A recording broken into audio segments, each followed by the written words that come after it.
Night 4 of week 10 of term 3 on the platforms. The Gentleman Sim Racing Club in 2024 brings the curtain down on the DownForce Legends season with thanks to Spreyton Cider as we zero in on the Daytona International Speedway in Daytona Beach, Florida.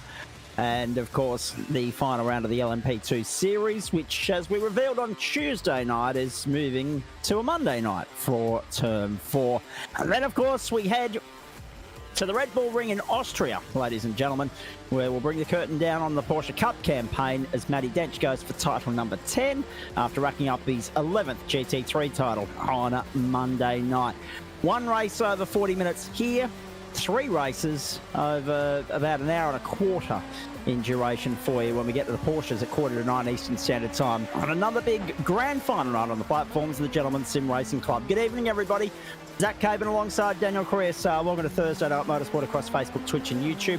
And welcome to Daytona Beach, Florida, where if we were racing NASCAR tonight, we wouldn't be because it's raining.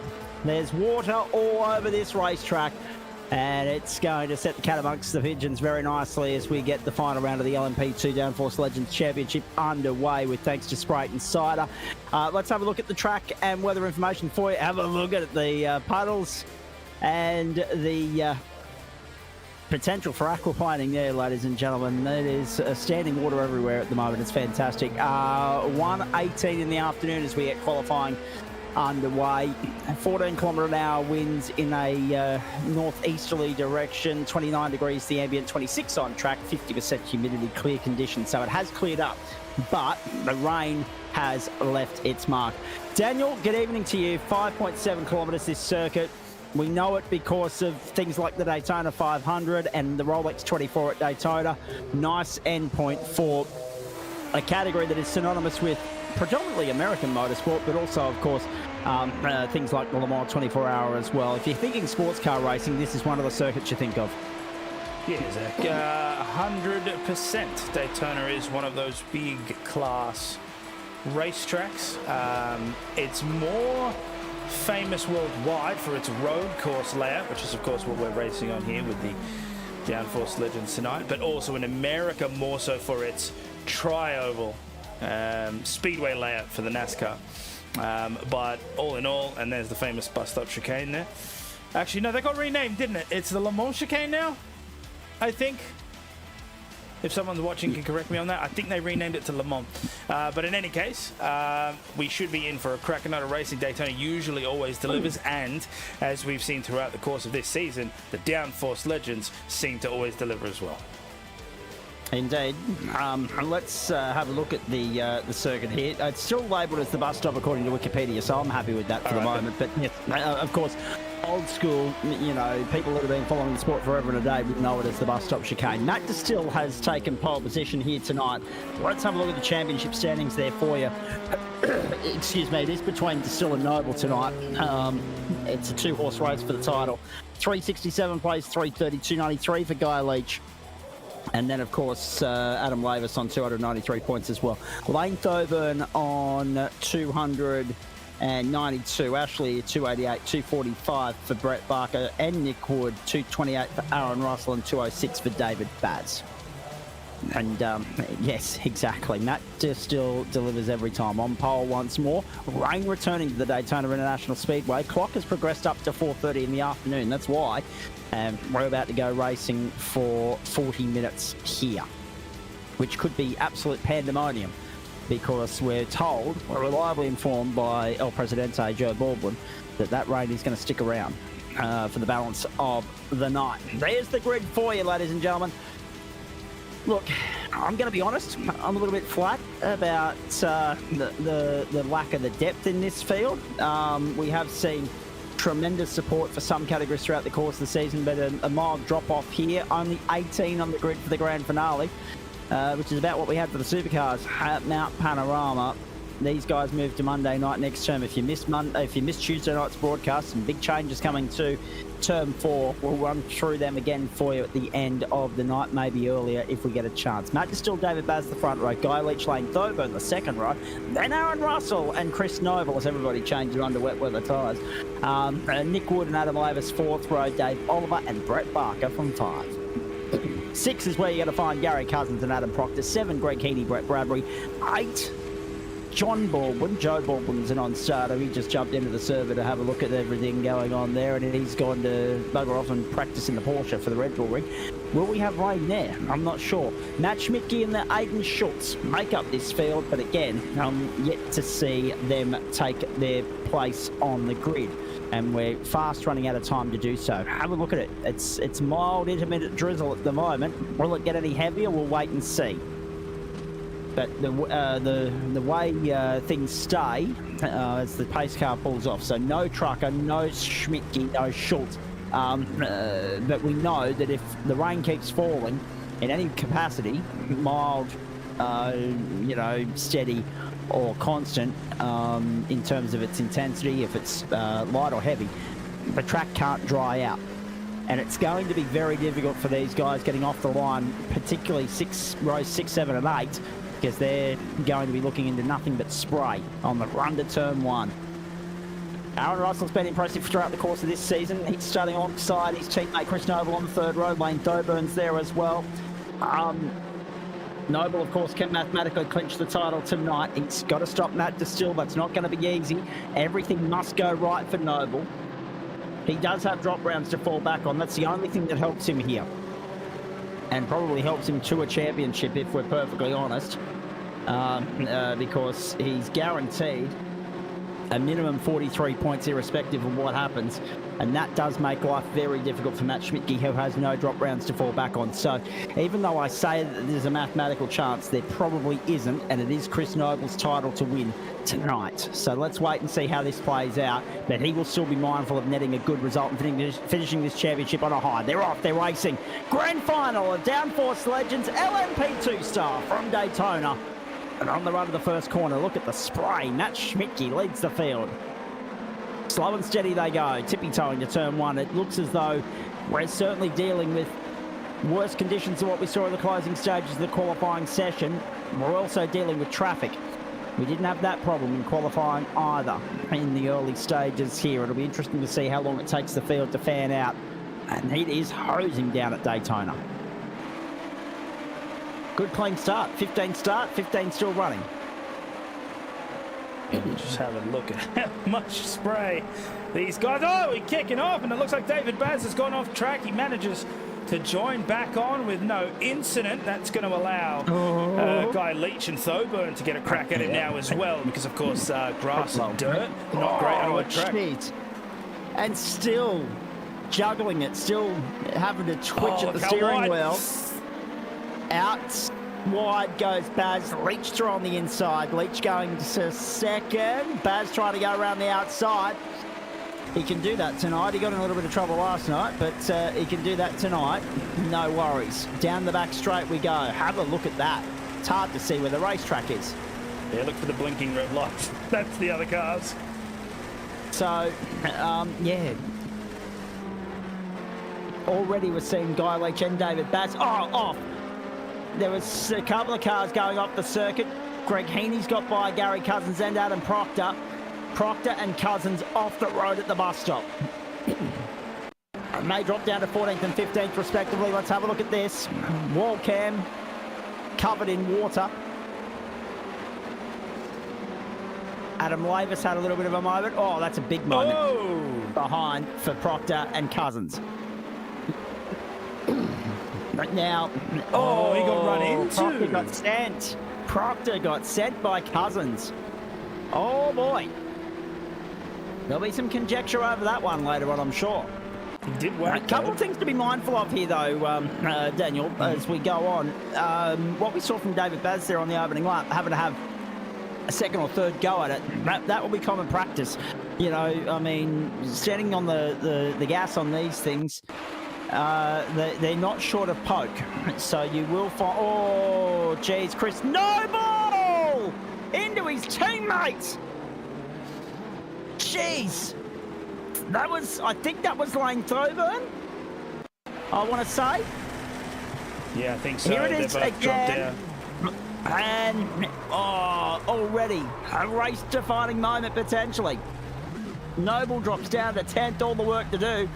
Matt Distill's doing everything he can do and has to do to win this thing. He's leading from the front to the tune of 4.6 seconds. The advantage of clear air.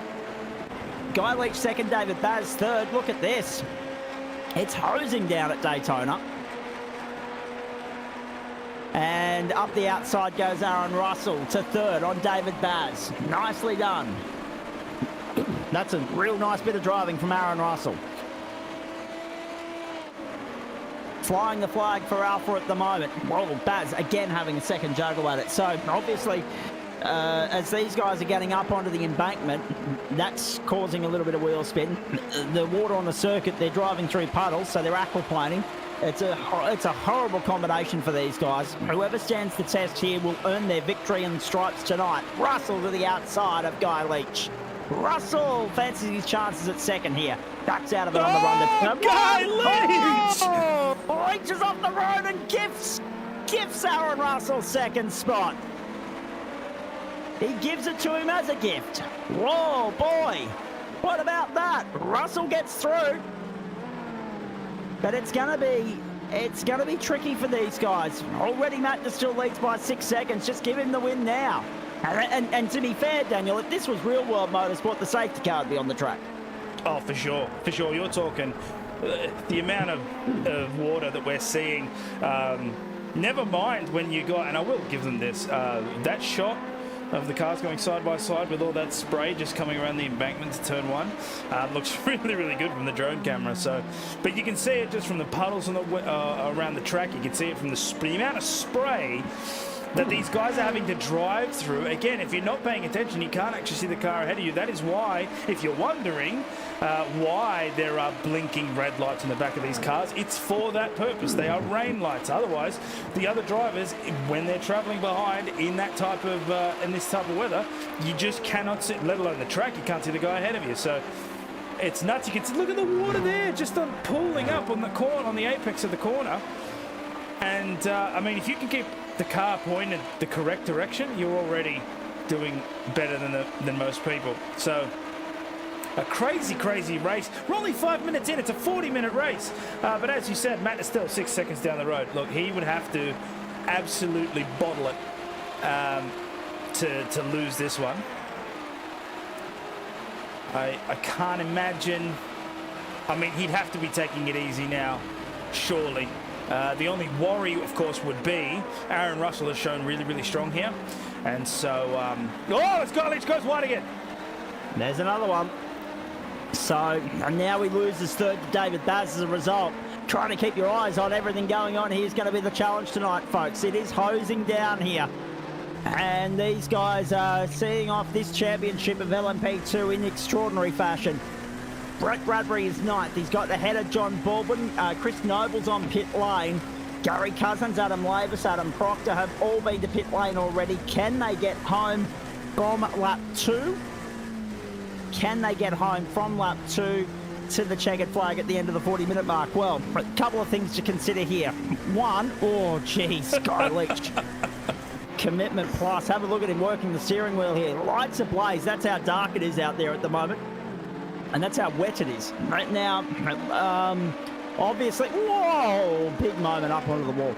Obviously, they're burning less fuel because they're not going as fast. Obviously, wet weather lap times are much slower than dry weather times. So both of those are going to eke out the ability to run longer with your fuel tank, because the longer you can run is determined by obviously your burn rate and your tank capacity.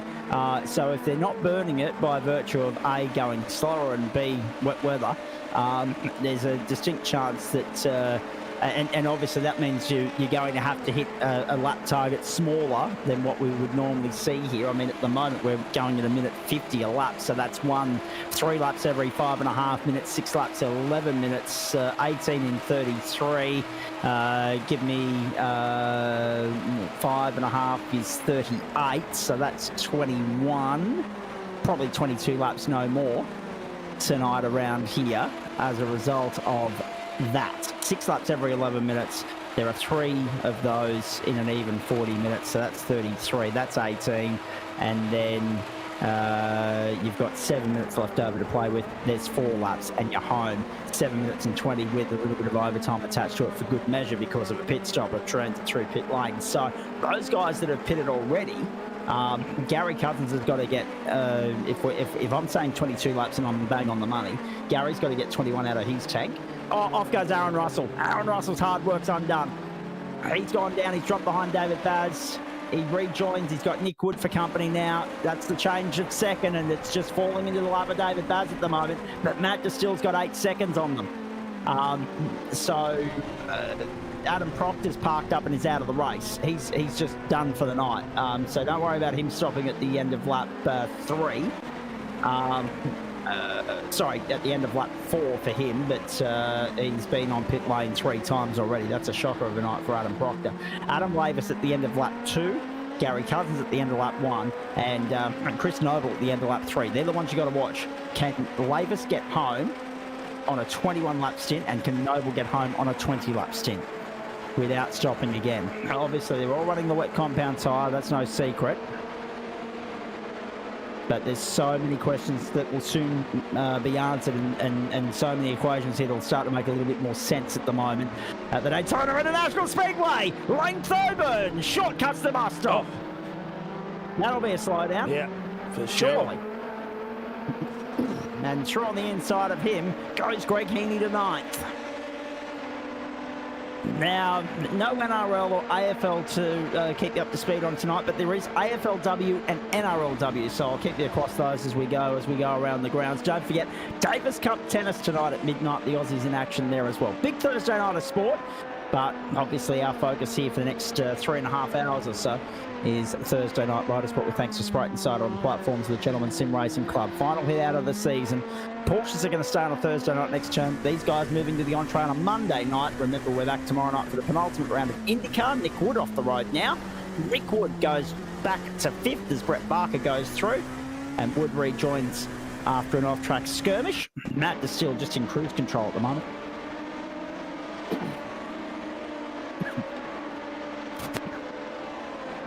Oh, yeah. Outbraked himself there. Obviously, lost the traction, felt it, and he would have felt it in the front tyres. Steering just gets wouldn't loose. have no turn. That's exactly right. And that's the other thing, too. That's what's so vicious about these cars, right? You're talking about a car that relies on its aerodynamic profile to make turns, right? And that's why it's shaped the way it is. It's why it's got the aggressive type of front splitters and rear wings and things like that. And then you combine that with a wet track. Now, the one benefit of downforce cars, also I should say aero cars like this, is because of the way that they generate their downforce, they create a tunnel of air underneath the car. They dry the track faster than a regular GT or a production car would. But the con on that side is that when you come into corners like this, any sort of traction brake on those tyres, you simply do not have the weight of air that you need for the braking potential. And so it is very, very easy, as we saw with Thoburn, to just skate right off the track there. And Nick Wood, of course, earlier. Now, Matt still seems to be slightly impervious to that, at least thus far in this race. I think he came into this knowing full well what the conditions were going to be like. And how to drive appropriately, and luckily with all that kerfuffle that happened early on, he's managed to break out an 8-second gap. So for now, he is sitting pretty, and if you have a look at that timing tower, there's only 3 potential battles, one of which is Thoburn on Greg Heaney. So they've switched places yet again. That would have been due to the slowdown that we saw earlier. Greg Heaney doing a great job. They're 6 positions from the start of this race. It's been a very good start from those guys, and if you've been able to keep it straight, keep it on the track, avoid damage, avoid drama, it's Greg falling into your lap. Oh, commentator's curse. There goes Greg Heaney. Yeah. Very wide, under pressure from Lane Thoburn here. This is 8th versus 7th at the moment. Heaney to the inside. Remember, of course, wonderful time of the year over in the United States. Service settings tell us that it's still in daylight saving over there. That progressive and civilised concept that New South Wales, Victoria, Tasmania, South Australia and the ACT are only just over 3 weeks away from observing once more, leaving Queensland 112 years in the past. Greg Heaney sitting 8th at the moment, chasing Lane Thoburn. So even though it does look dark at the moment and the headlights are on and the rain's falling, natural daylight is not an issue at the moment, is what I'm trying to say there, as we make our way through. 13 minutes gone, just like that. 7 laps gone. Matt Distill, 147.557. So there's the other consideration. It is slowly but surely starting to ease up. It might not look like it's easing up the rain, but the times are getting slightly faster. 147.557. We were doing 1 minute 50s only 3 laps ago.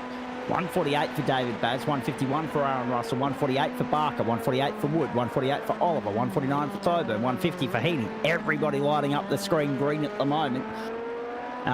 Gary Cousins back on pit lane, has been for 2 minutes and 40 seconds. Not sure of the reason for that. So we're down to 13 on the track right now. And remembering that if we do get to that 23 lap marker, even 22, as I'm anticipating we will. Sorry, did I say 20? Sorry, I've been saying 23. 22 was what I said. I'm getting myself muddled up there. 22 is exactly what we're expecting in terms of the full tank run for Adam Lavis if he's going to get home without having to splash and dash again. Hello, Sean Benici. Yes. Well, it's interesting, isn't it? Well, at least in America, it's pretty much an all-in approach, except for I think it's Phoenix, Arizona, and that part of the world that doesn't observe it, if I'm right in saying. Alaska, I can understand. Hawaii, I could understand. But there's some parts of the world where, you know, like Australia, oh, it's pick and choose. So it's not a blanket approach, and therefore you travel over, you know, an invisible bloody line in Tweed Heads, Coolangatta. You cross the border theoretically, and you wind the clock back an hour. You cross the street and you lose an hour. It's just ludicrous, ludicrous. See, I do my research on the topic fairly extensively, Sean. I love talking about daylight saving. It's one of my pet peeves when it comes to Queensland, because they call themselves the Sunshine State, but they insist that it makes sense for the sun to get up at 4:30 in the morning. Ridiculous. Greg Heaney riding on board with him. See, I've started myself. I've wound myself up. I'm doing. I often say to people, people often ask me, how's the old boy going? How's Dad? And I'm like, no, he's great. He winds himself up these days. He's taking the fun out of it for me. Now I'm doing exactly the same thing. Chris Noble in 12th place at the moment. Let's focus on the car racing. He's chasing here. Guy Leach, hard to tell, I know, but yes, just have a look at the lack of visibility out there for these guys at the moment. 146.715 for Aaron Russell, now the fastest of the race. So that's the other consideration as well. As these times trickle down, keep your eyes peeled on the clock, because there's a strong chance. I don't mind the idea of that, Sean. I like that, because winter's the best time to be indoors and summer's the best time to be outdoors. I don't mind that. Correct me, just point me in the right direction as well, Sean, with regards to Alaska. Is it east or west coast? Just so that I get an understanding of where you're at. 22 hours of sunlight and a few minutes of dusk. I can handle that. You'd have to have bloody thick, dark, very blackout curtains. Well-manufactured curtains. Yeah. Couldn't you? Wouldn't you? So that you could sleep when you wanted to. That was probably. That's the worst thing about the house that I'm in now, is that the covering, on the windows is not good enough. Whereas West Coast, okay. Thanks, Sean. I'm gonna come back to that point in a moment. Guy Leach on screen here at the moment. Around the final corner, off goes Aaron Russell again. So he's lost ground there to David Baz as a result. Between Russia and Canada. Love it. This is the moment for Aaron Russell. Whereas the last house I was at, it wouldn't matter, as long as the fan was working, reasonably well enough. You'd have the curtains closed just about every hour of the day anyway, just to keep the heat out, the direct sunlight out from hitting your house. And you could go in there and sleep at 2 o'clock in the afternoon if you wanted to have a kip, an afternoon nap, because you weren't having the sun blind you in the process. Here, don't have that problem, and my windows are on the eastern side of the house, so where does the sun come up? On the east, and straight into your, oh jeez. Chris Noble, another moment. Jeez, it's a good thing he's probably got the championship wrapped up, I'd say. Having a shocker tonight, but this is an ultimate test for these guys. It is an absolute drenching that the Daytona Speedway is copying at the moment. Now, the point that I'm glad that Sean's involved in the conversation here, and it's like Antonio when he joins the conversation from the East Coast, from New York, when he tunes in and has a chat to us. He hops up, well, at the moment it could be 5:52 a.m. New York time. later in the year, because our clocks go forward first, then theirs go back. He'll be tuning in at bloody 3:30 a.m. New York time just to watch our GSRC action, and we love that he does. But obviously, the same problem that we have here in Australia is exactly the same problem you'd have on the West Coast there as well. And it's one of my pet peeves. During the winter, on a Tuesday night or a Wednesday night or a Monday night, I can sit down and watch Home and Away before we get going with the GSRC broadcast. Can't do that during summer because of the hour time difference, so they're still showing the news up here. On the West Coast, of course, you're 3 hours behind. So if I was over on the other side of the Nullarbor like Joe Baldwin, you're subjected to delayed television all year round. Whereas in Queensland, half of the year we get it live and half of the year we get it delayed. It's just utter madness. And programs with spoiler alerts and all that sort of stuff. There are so many reasons why I detest the concept. Zach's going to finish getting it off his chest before we get to the end of this race, folks, so that we can focus on the Porsches when we get there. This is, and I guess one of the reasons why I have been allowed to go rogue on my soapbox at the moment, Daniel, is because as we have a look at a moment for David Baz going into the bus stop here. Oh, straight through. Across the grass. Just never washed enough speed off. Times have actually got slower, so the rain has actually intensified once more. So just when you thought that they were getting a little bit of confidence and a little bit of a reprieve with this, and a little bit of a leg up, all of a sudden that rain comes back just a little bit more intense, and once more. Yeah, exactly. You're 4 hours, so it's even worse for you. 4 hours behind New York time. So it doesn't make any sense for you, unfortunately. You'd be best off getting Facebook and Twitter up to get your news live, because you wouldn't be getting much live over there in that part of the world. Here's Aaron Russell, and just have a look at. I think it's actually got heavier, this rain. It's the visibility's declined. Oh my deteriorated. Lord, what's happened here? And now we've got a moment that you're going to see on screen here for Chris Noble. Another one. Uh-oh. So he's had 3 moments at 3 different parts of the circuit. He's getting around. He's the champion-elect. This is Brett Barker at turn 2 actually.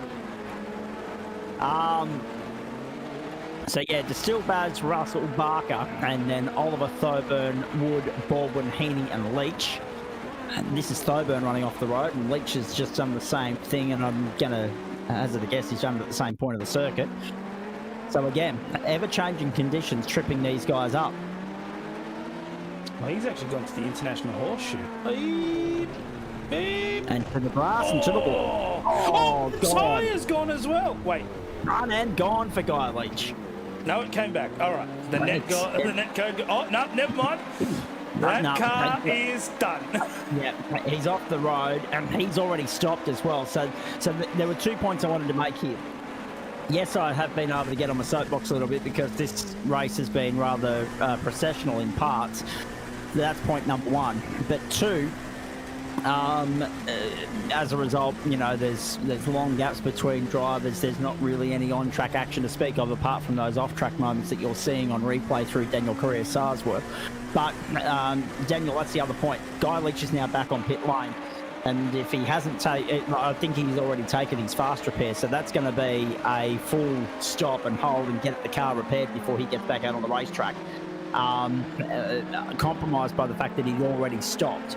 Those guys that haven't stopped, well, I mean, if they make a mistake now, they'll just come straight in. But then you've got to watch your back for the rest of the night and hope that everything goes A-OK. 23 minutes gone, 17 to go. Distill, Baz, Russell, Barker, Oliver, and Thoburn yet to stop. Nick Wood, the best placed of those 2, have stopped. He stopped on lap 8. Chris Noble, Brett Bradbury, Adam Lavis have all been in. Noble's trying to get a 19-lap run. Lavis is trying to get a 20-lap run. And Brett Bradbury, that was his moment through the bus stop.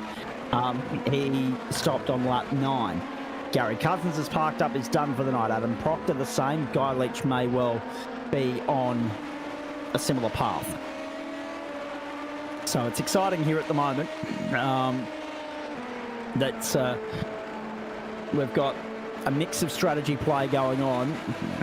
Bulk of the field opting to run long. We're on lap 14 now for Matt Distill. We're on the trajectory that I had. We're about on par with where I was thinking we'd be. I said 6 laps every... Oh, Russell with the bobble at 1. Caught it. Covered it up. Chasing David Baz. Finally, an active positional battle on the racetrack, but look at the view for Russell. My goodness. Just a sea of spray, just like walking into a heavy fog. That's terrible. I don't envy these guys tonight, Daniel. No, of course not.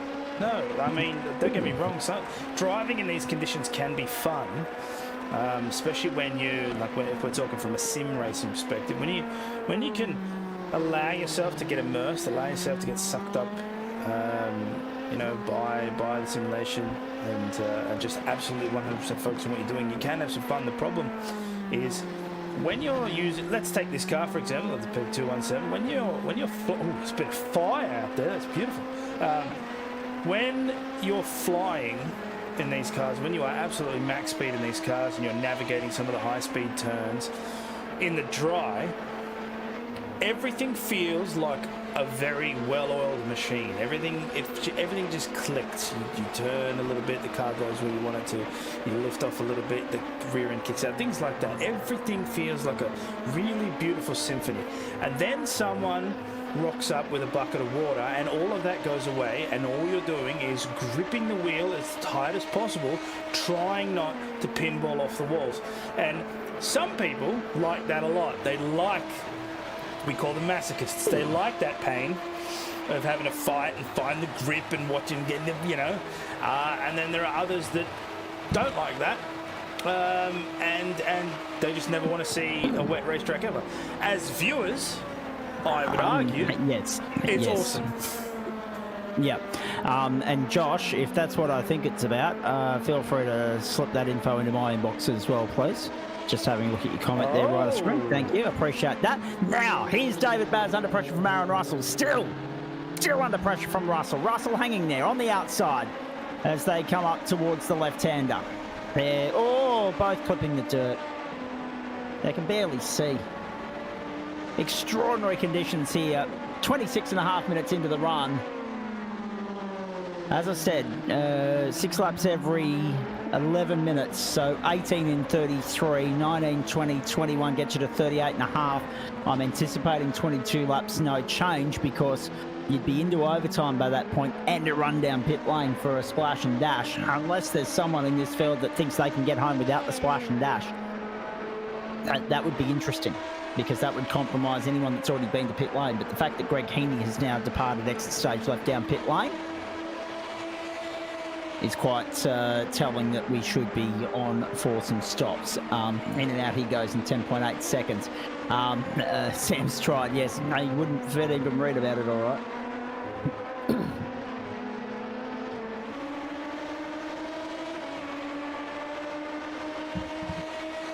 Just getting that intel from Josh now. Thank you, mate. I'll get to that in the intermission.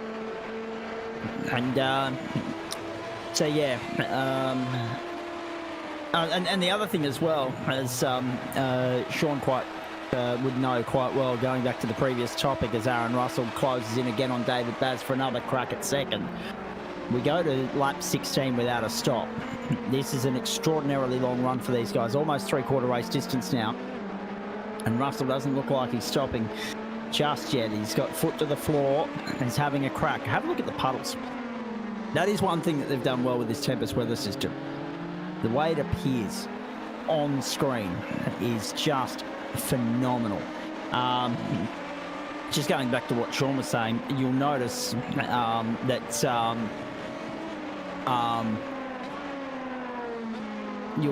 that particularly here in Australia, our sporting fixtures move with Eastern time. So they go with the Eastern Seaboard, and that's predominantly for things like, the cricket and the A-League and the NBL and those sorts of things, because of television schedules and the need to go in line with Sydney and Melbourne.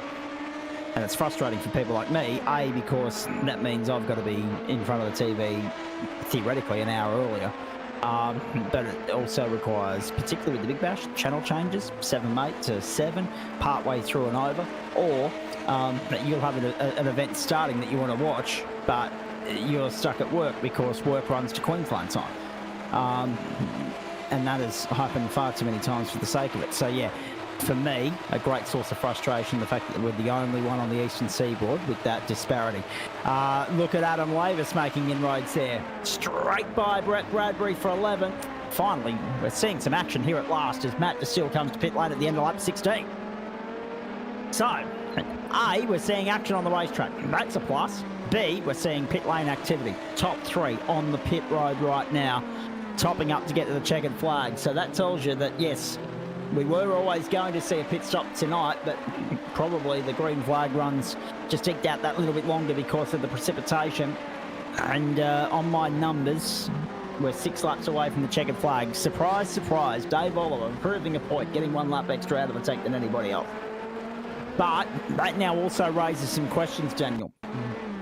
Adam Laver stopped on lap 2, Chris Noble on lap 3. Can they get 19 and 20 laps respectively out of their tank as John Baldwin pulls up and gets back going?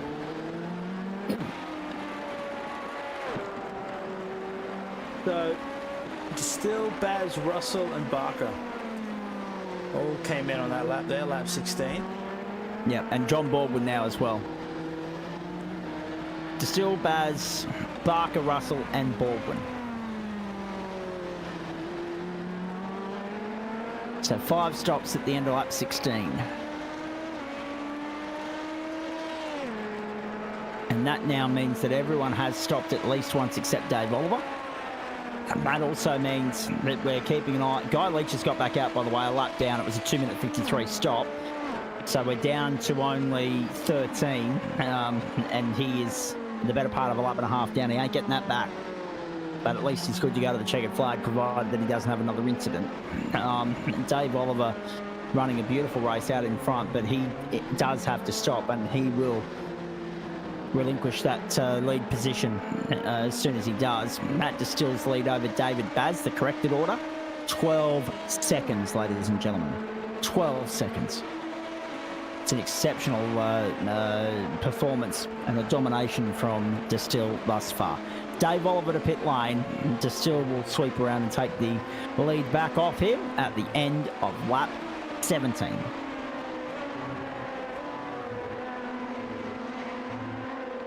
Uh-oh. Uh-oh. Uh-oh. Our good mate who sits here alongside me on a Monday night. This is Adam Lavis. Uh-oh. Deep, gone. And the smallest clout as well on the left-hand front of that car. That is going to put him out of business. It's not often you see Adam park up and say, that's it, I'm done. He has just done that. 3 retirements now, Adam Lavis, the latest to join the tail of the walking wounded, as the attrition rate climbs once more. 28 the ambient, 27 the on-track temperature, so not as much of a disparity there as you'd normally get. But as the sun thinks about starting to set, or reappear in fact at Daytona for the twilight afternoon section of this race, and you can see it actually looks brighter than what it did 20 minutes ago. What are we now? We're big past 5 o'clock server time. Clock did start at 4:30 server time for the race. There we go, 5:06 local there at Daytona Beach in Florida. That's commitment plus from Distill, straight through the puddle on the bus stop curb. So yeah, it does look brighter than what it did a few moments ago, but still no end to the rain inside. As you can see, it's still spitting down on your screen. Happy days. Across the line we go. And Matt Distill's going to complete lap 18. 4 from home. And on those numbers, oh, bang. 145. 5.74. Matt Distill's just punched out his fastest of the night thus far. Whew. My goodness. What about that? Extraordinary. 1:45.574. So, but that is also the point. That number is not enough to... Russell! 1:45.34. 1:45.350 and 1:44.893 for Chris Noble. Wow. But here's the point. Anyone sitting there wondering whether they're going to get an extra lap out of the clock now? No, they won't. There was less than 7 minutes to go when they hit the line. 1:45 a lap times 2 is 3.5. 3.5 times 2 is 7. There was less than 7 on the clock. So it's only 4 laps and it's only a 22-lap race. So let's not get carried away just yet. But these guys are going to have some fun as the rain eases up and the track doesn't necessarily begin to dry up, but it's certainly not as wet as it was a few moments ago. Matt's having fun with this, doing all he can to try and get a result here, but it will be to no avail because Chris Noble has got the bonus point for the fastest lap among his championship points haul tonight, which will be enough for him to secure the title. Greg Heaney! Around he goes. Speaking of rain, it's bucketing down in Sydney at the moment where the NRLW is being played tonight. The Tigers and the Dragons. Excellent stuff. The Tigers lead 8-0, by the way, for those of you playing along at home. I'll chase up an AFLW score too before too long. Second week of the finals coming up.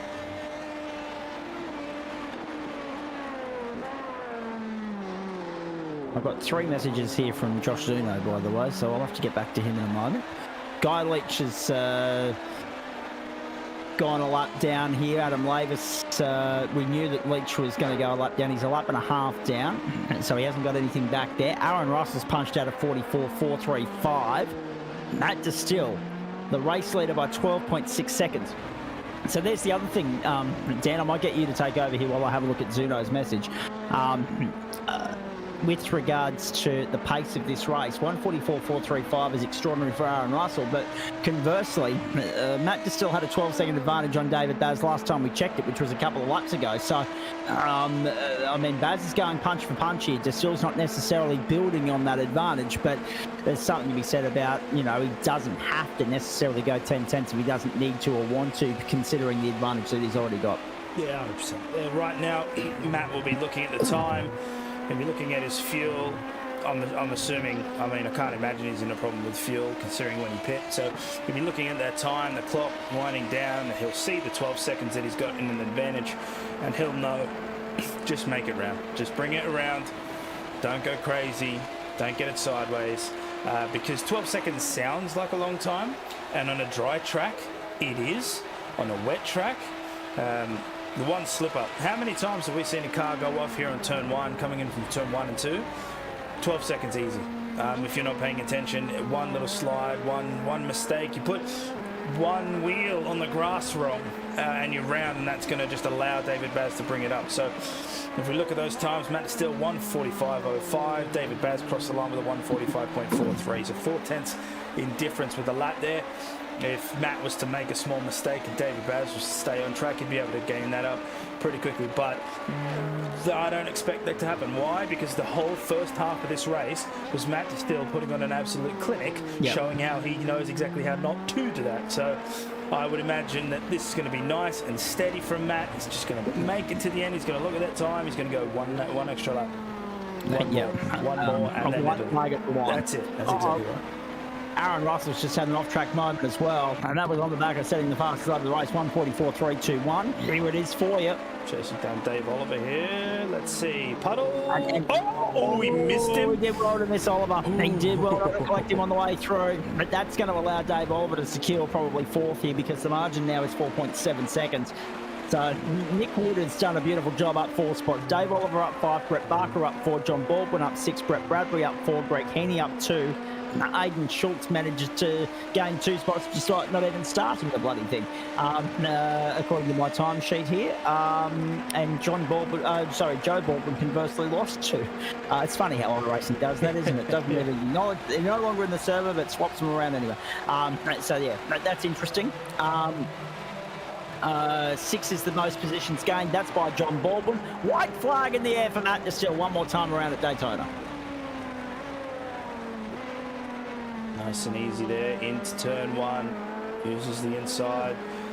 And you'd expect to see a type of dry line forming, which you can sort of see, but with the amount of rain that's actually falling, it gets covered fairly quickly. So Matt's just using the gears, making sure he doesn't get the wheel spin. These cars will spin on a dime, so you don't want to give anything extra to allow that to happen. Look, you can see just how much water's there on the apex. He's keeping clear of that. He knows exactly where to be. And just like the other 21 laps, he made it around. He's doing it again, nice and easy. 14-second gap. David Baz really dropped off there. He had some issues of his own. A 47.1 was that last lap time compared to Matt Distill's 45.5. So again, he'll come around to the middle part of this circuit, down towards the bus stop chicane, and only have 2 more turns after that to navigate until he meets that checkered flag and takes the win here at Daytona. Magnificent performance from Matt Distill tonight. And had it not been, I mean, this was, to be fair, he's going to start and finish the season the same way. This was his selection. He went to the committee and said, look, you know, I'm going to back it, I'm going to sponsor it, so give me the car of my choice. He put the LMP2 forward. The committee embraced the idea, and he's really embraced it. Sure, he's missed a couple of championship rounds along the way, but when he's here, he's been on song most of the time, and he finishes with a comprehensive win, an emphatic victory. He smashed the competition at Daytona to get the job done. Matt Distill wins the final round of the LMP2 Spreyton side of DownForce Legends Championship and will secure second in the championship as a result. Second to David Baz, third to Nick Wood, fourth to Dave Oliver, fifth to Brett Barker. Aaron Russell's tripped up on the final lap on the run home again and has dropped to 6th. Oh no. Chris Noble's off the road on the final lap. He goes back. He's in 7th at the moment, trying to come home. Wait a minute. That tyre is broken. It is. He's going to have to limp it to the line. It must have been here. And Wayne Thoburn's gone up to 6th. Chris Noble's gone back to 8th. Aaron Russell back to 7th. And this is what's happened. Oh, no. Yeah, look at that. Oh, that's big damage. Oh, that's big damage. And he's managed to make that all the way around, but the bus stop chicane was never going to allow him to make that maneuver. No. He'll make it to the line, and he'll park it up in 8th. His teammate Aaron Russell 7th. I'm not sure what happened to him on the final lap. Wayne Thoburn came home in 6th, so the 3 Alpha boys, 6, 7 and 8 in the end. Brett Barker was 5th. John Baldwin got an extra spot up in 9th, and Brett Bradbury 10th. Greg Heaney 11th. Guy Leach came home a lap down in 12th. And then the 3 retirements were Adam Lavis, Gary Cousins, and also Adam Proctor. It's interesting, we're talking about Matt Distill's championship. Daniel Correa-Sari is just joining us in the booth now. We'll hear from him in a moment. He missed rounds 5 and 6. He was 17th at Road America. He didn't get the good end of the stick there. And he was 13th at the Motegi round of the championship, Mobility Resort Motegi. So really only 6 real points paying results there. A first and a third in round 1, a win in round 2, a 9th and a 2nd in round 4 at Phillip Island. That was chaotic as well. A 2nd in round 8, I wasn't here for that. A first and a third last week, and a first tonight. So I mean, he's done just as much winning as Chris Noble has, but Chris has had the consistency and also the advantage of being here each and every week, and that will prove to be the difference in the end. I think you'll find that's really unfortunate, but I mean, at the end of the day, we know that Matt Distill's a versatile performer across many different, he races in a few different championships here for us, both with Barbecue Motorsport and of course, we don't see him all that often, but when like as much as we used to, but when we do see him in the LMP2, that's his wheelhouse. And so I mean, he's a guy that's really put himself on the map and made a name for himself throughout the course of this season. And I guess, Matt, as I welcome you in, and Dave Oliver's about to join us as well, if you're going to put your best foot forward and position for a series to be on the schedule, you best go out there and make every post a winner. And as I've just rattled off the results there throughout the course of the season, there were a couple of rounds that tripped you up. Unfortunately, that happens. That's racing. I mean, reverse grid racing and moments where, you know, you've either gone in too deep and cooked it or overcooked it or you've been caught up in somebody else's garbage. That's racing. But really the setback was, and you knew it from the outset, there were a couple of weeks where you couldn't be here. Have we got Matt? He just needs to unmute himself. Yeah. His microphone. There he is. Yeah. Hello, mate. And still I can't hear him. It could be a... Hello? There we go. Oh, was that him? No. It could be a push to talk thing, Matt. I believe there was a push to talk change. So just have a look and see if that's the issue. We'll wait to hear from Matt in just a moment. We've got Dave Oliver standing by in the meantime, so I'll go to Dave. I'll come back to you, Matt. And we have to get out of here pretty quickly, guys, because we've got some breaking news that we've got to get to in just a few moments, and we will do that in the intermission between this server and the next one, and it's got to do with next Wednesday night. I'll say no more than that at the moment, but our own Josh Luno has been cooking up a treat. Dave Oliver, to you first. Hey, not a bad run, mate. Burnt the tank longer than anybody else, went one lap longer than anybody else was able to manage. That was an impressive part of your performance. The second impressive part of it was you minded your own business for much of the night. You were rewarded with fourth, and you were chasing down rapidly Nick Wood. There might have been a chance, had we gone one lap longer, for you to end up on the podium, mate. Nice way to finish the season, up 5 spots. Yeah, hey guys. Yeah, it was a pretty cool race. Wasn't too sure how it'd go, especially with the inconsistency of the rain there. Like, you know, practice was one, Quali was another. Like, it was a bit lower, and like it was nearly looked like it was drying out. And then this, it was up and down. And it was actually cool to see the new spotty rain feature that they've introduced.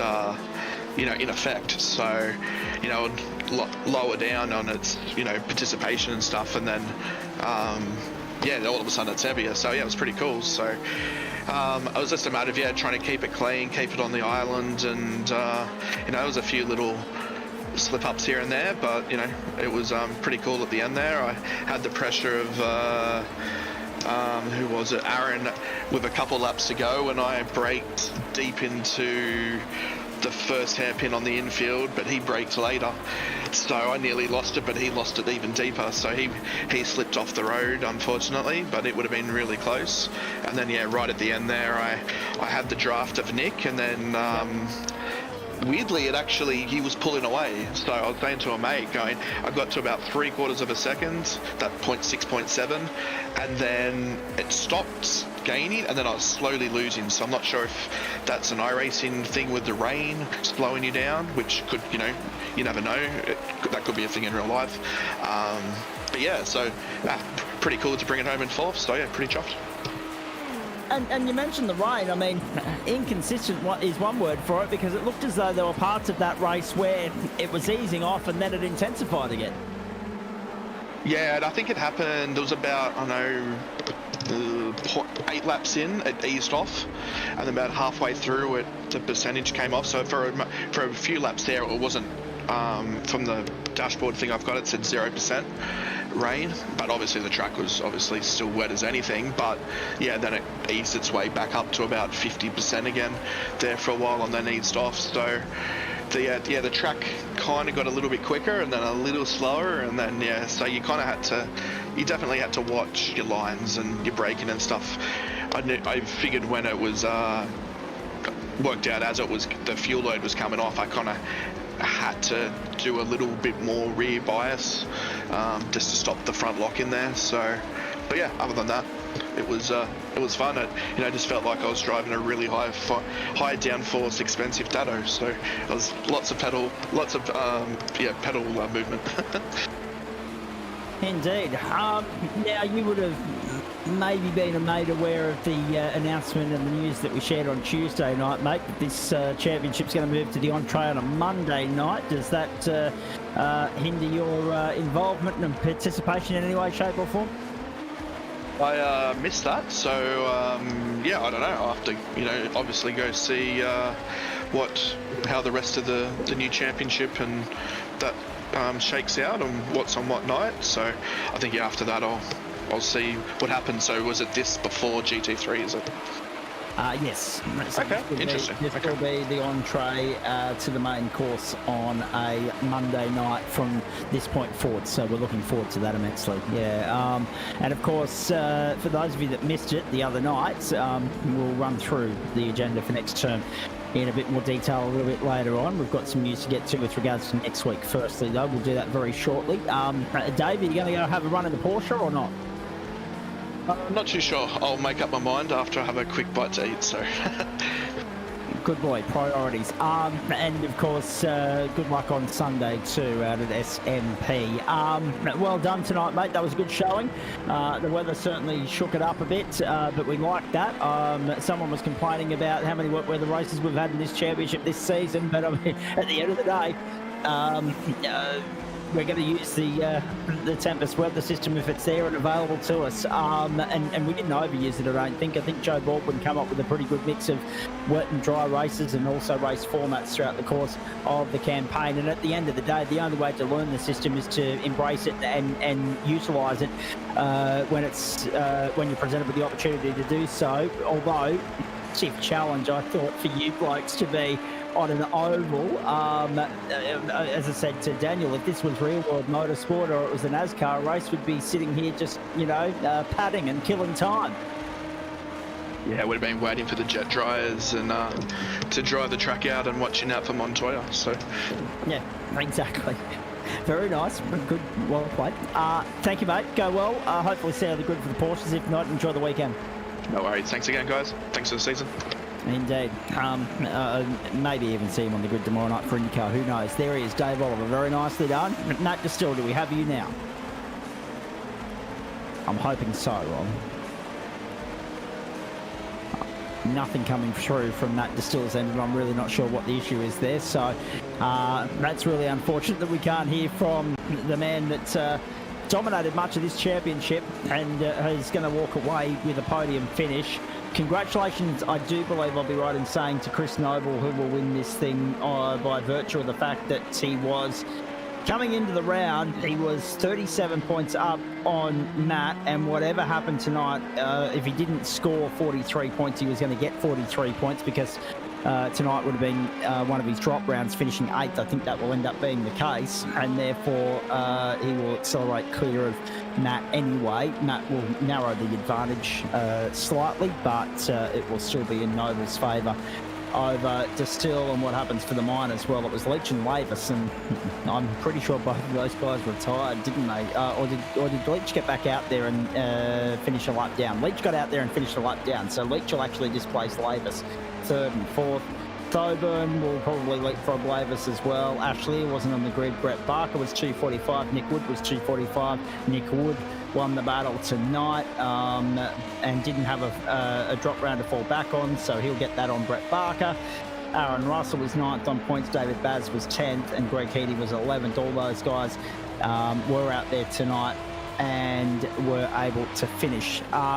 Apologies to Matt Distill. I don't know what was going on there, mate. I'm sorry. I couldn't hear you, and nor could Daniel. So there's his comment in the right-hand corner. Well done on your result throughout the course of the season. We're going to leave you momentarily, folks. We're going to say goodbye at this point. Part 1 of the Thursday night double is done.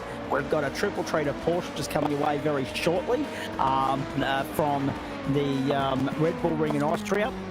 You'll rejoin us in the closing stages of the qualifying session for the Super Sprint format, of course. Matt Demp's going to title number 10, but in the meantime, I believe we're good to go with this up again.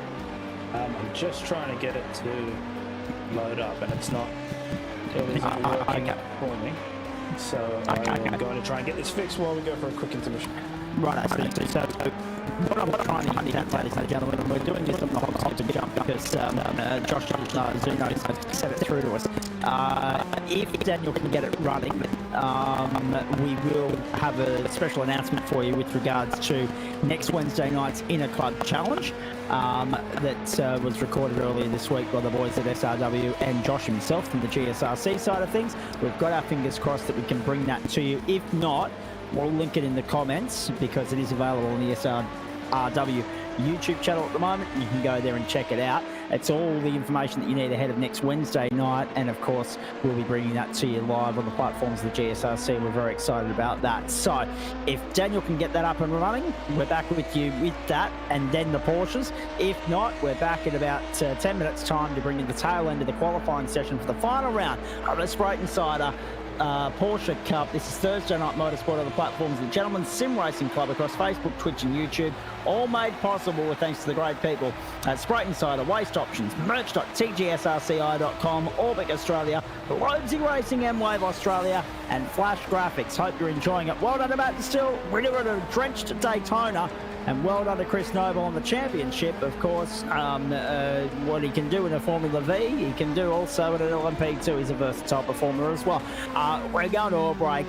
If we can get the video to you, we will, from the SRW boys. If not, we're back with the Porsche. Stay with us a big Thursday night on Grand Final week for Term 3 of 2024.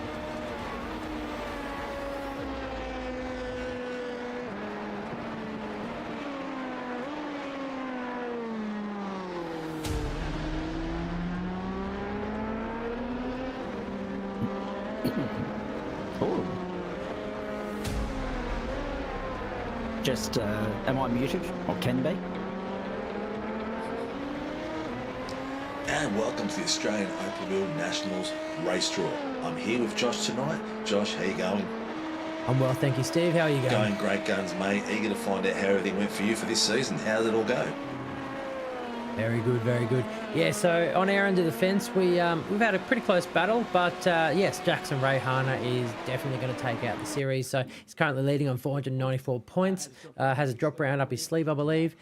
Close contenders have been Guy Leach, Adam Laves and Mark Gomes, but we do have a few other hot shots in the mix that have run through the qualifiers. So we've got Aidan Luthwaite, Chris Noble, just to mention a few, as well as Scott Barchin. But yeah, I'm hoping that we will have a great race on our hands, and nice and fair. We're going to put on a great show, and yeah, let's see what track we're on. Well, yeah, eager to find out as well, mate. Our boys have been going great guns as well, battling left, right, and centre. Only a couple of points between them. So Marcus Kaziska, David Gallo, Darren Fahey, Scotty Peacock, Daniel Byrne, top 5. Not much in them, but I'm eager to get this going. So let's roll the wheel. Yeah, beautiful. All right. Well, without further ado, let's explain the process. So basically, we have pulled 4 tracks out of a hat. We have decided these are really drivers' tracks here. So we've got Jerez, Portimao, Silverstone, and Sebring. So of all the tracks, there was a small conglomerate of members and drivers and admins between the 2 series, and we kind of landed on these 4 tracks. So how it's going to work is we've got them all in a random generator here, and the first to spin twice is going to be the track that we're going to run. So righty, without any further ado, let's spin the first one up. Good luck to the choice.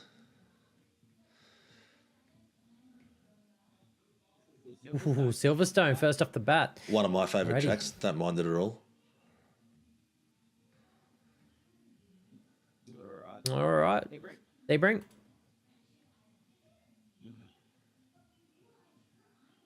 Ooh, one of my favourites, Jerez. Yeah, I don't mind a bit of Jerez. It's not a bad track at all.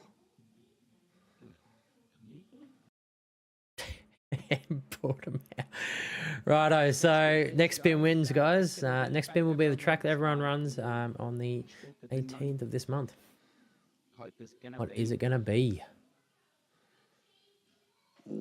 There we go, back to England. Alrighty, guys, so Silverstone, a driver's track that we all know and love. So, righty, so I'll hand you over to Steve to hook up the rest of the process. Well, thanks, Josh. The rest of the process is fairly simple. This is a list of the drivers that we've got come through that have actually qualified for the Australian Open Wheel Nationals.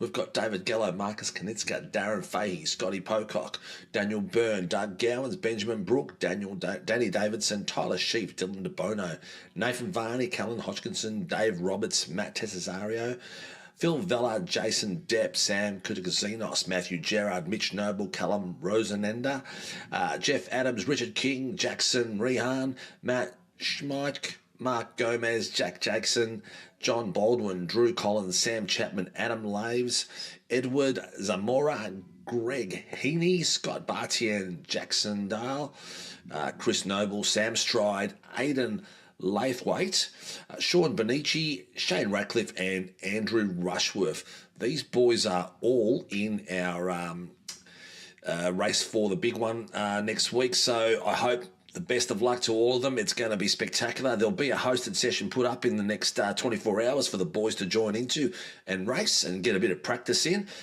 keeping it fair. The next big thing is, mate, we've got to go out there and have a bit of fun and enjoy it as much as possible. So tune in on the 18th. And you'll get all the results and everything like that put through in Facebook, YouTube. Hit up all our socials for the Gentleman Sim Racing Club and SRW. And good luck and come and join us and have some fun. Will be some giveaways and never know.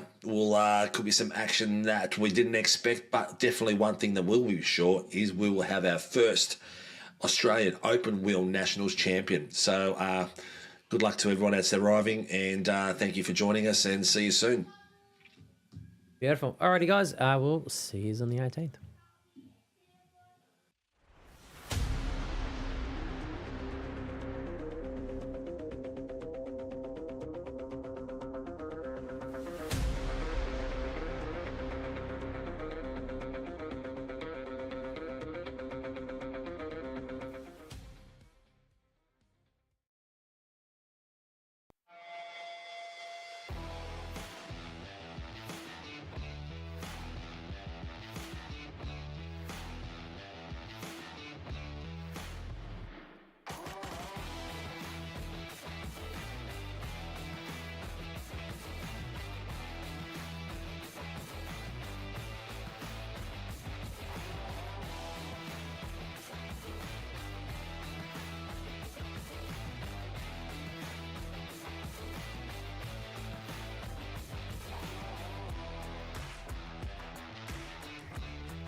Thursday Night Motorsport continuing for you on the platforms of the Gentleman Sim Racing Club across Facebook, Twitch and YouTube. Nice to have you along for the ride wherever you're tuning in all around the world. Of course, one of the joys of online broadcasting is that you can watch us as far away as Alaska.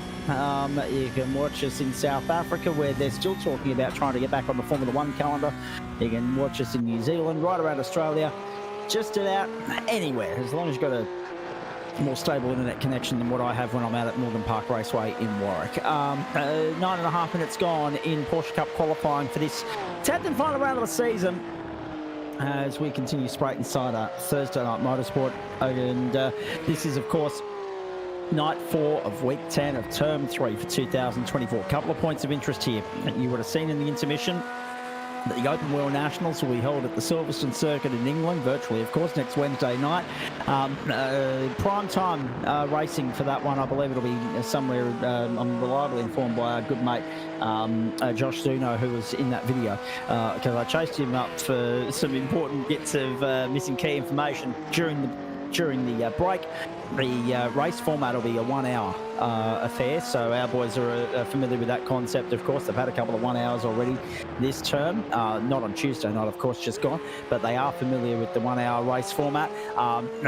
We believe that the broadcast start will be around about that 7:30 marker, so a 1 hour race in prime time. That'll be a fantastic affair for those of you that are tuning in. I believe it's going to be simulcast across onto our platforms, courtesy of SRW, so tune in for that. I've been reliably informed that my services are required in central commentary to join with the SRW team as a GSRC rep, nothing else. So gone is my Wednesday night on the lounge, but that's okay. Tomorrow night, of course, we will have the penultimate round of the IndyCar Series from here at the Red Bull Ring. That's the postponed second round of the championship, 8 weeks later, courtesy of the global IT outage, 8 o'clock Eastern Standard Time. Back the following Friday night from 8 o'clock Eastern for the Indianapolis 500K to bring the curtain down on IndyCar. And Term 4 itself proper starts Monday, September 30.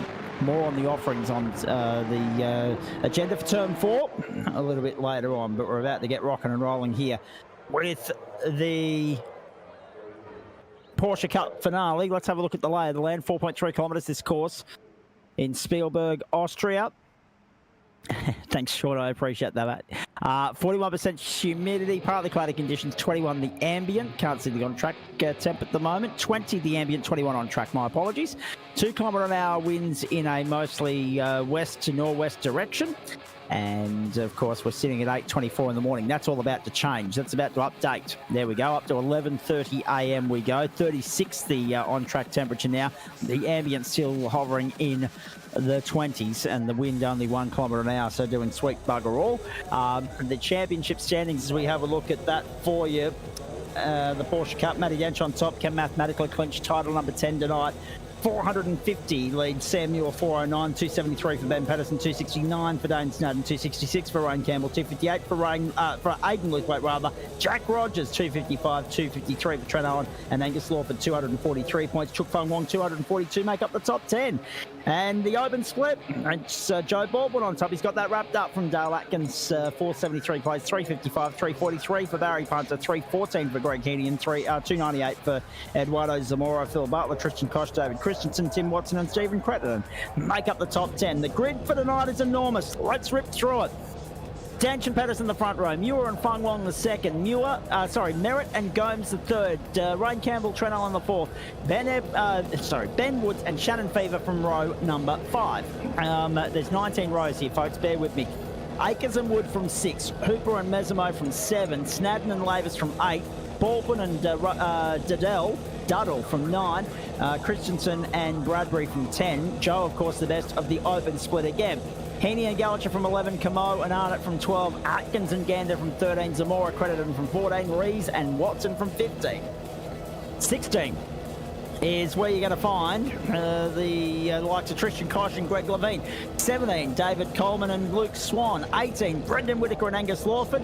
Anthony Adshead and Barry Punter from the 19th and final row of the grid. Will they all take to the grid? We wait We wait, because there's still about 10 seconds for the last few cars to line up and join us, but they haven't done as yet. Mark Gomez hasn't joined, nor has Adzad, Lawford or Whitaker. Are they all opting to start from pit lane? We're going to wait and see. Final round. Spreyton side of Porsche Cup, race 1. 15 minutes the journey. Let's go. Good clean start, 4 wide in parts as the field fans out and sorts itself out on the opening lap on the run to turn 1. Patterson gets the jump on Dench. Draw on the inside, Muir tried to get the run, couldn't do it. Great start from Ben Patterson, got the jump on Dench, who held pole once more as he goes out in pursuit of title number 10. And the 2 title combatants are side by side on the run up to turn 3 for the first time. Dench covers off Muir. Good start from Fong Wong getting up on the inside of Merritt. Merritt under pressure from Ryan Campbell as well. Ben Woods, Trent Allen, Jonathan Akers and Shannon Fever make up the top 10 at the moment. Baldwin up 6 spots to 11th. Magnificent. No Whitaker, no Adzad, no Lawford. Gomes joins from pit lane. And Levine hasn't yet joined from pit lane, so not sure what's going on there. So we've already got a depleted looking lineup. 3 non-starters, 1 from pit lane, and maybe a second about to join us, but it looks actually like Levine may have already parked up, and that means, Greg Heaney getting it locked up and then into the side of one of the twitchy foot entries. Coming through turn 3. And further back, this was Dale Atkins. Invert top 10 for the second race. Progressive grid after that, and a blocked circuit as Dale Atkins and company come unstuck. So Levine a non-starter, so too Whitaker, Adzad, Lawford. We're down to 34. But still, that's an impressive lineup for the Porsche Cup for the season finale at the Red Bull Ring. Patterson leads. Got his advantage out to 0.6 of a second on Dench. Muir is third. Fung Wong, Merritt, you're riding with Ryan Campbell. And despite 1 or 2 little trip-ups, that's a pretty good start, Daniel Carrier. It is. Yeah, we had a little bit of chaos there just on that right-hander turn. Is that considered turn 3 or turn... I think it's turn 3, I think. Because I don't know if they count that kink as a turn anymore. But in any case, yeah, besides that lock-up there that blocked up the circuit a little bit for those at the back, everyone else at the front managed to get through well. Shannon Fever and Stephen Crediton have just had an off, which we will try and have a look at now. And so it looks like the cold tyres starting to bite people. Here we go, side by side. That is the unmistakable stealth livery from one Joe Baldwin.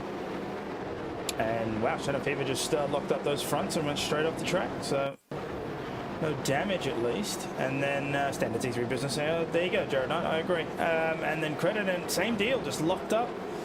Took the wide line round there for turn 1. So at least no crashes. Disappointing to not see 90 on the grid, quite frankly.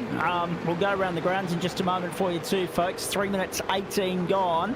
It's 10 minutes to 9 Eastern Standard Time. We've got a long night ahead of us here. Tigers 14 leading Dragons 4 in NRLW. West Coast 25 leading the Western Bulldogs 21 in the final quarter of AFLW. Thursday night women's sport for you. Taking centre stage whilst we focus on the Porsche Cup finale on the platforms of the GSRC. Benny Patterson, fastest lap of race, 1:31.737, and we follow Ryan Campbell looking back out from the bottom of the back of John Merritt's car. And Campbell's under pressure there from his teammate Ben Woods, Trent Allen, Jonathan Akers and Joe Baldwin make up the top 10. Baldwin, again, the best placed of the open split and sitting in the invert pole position at the moment as well. He'll be delighted with that.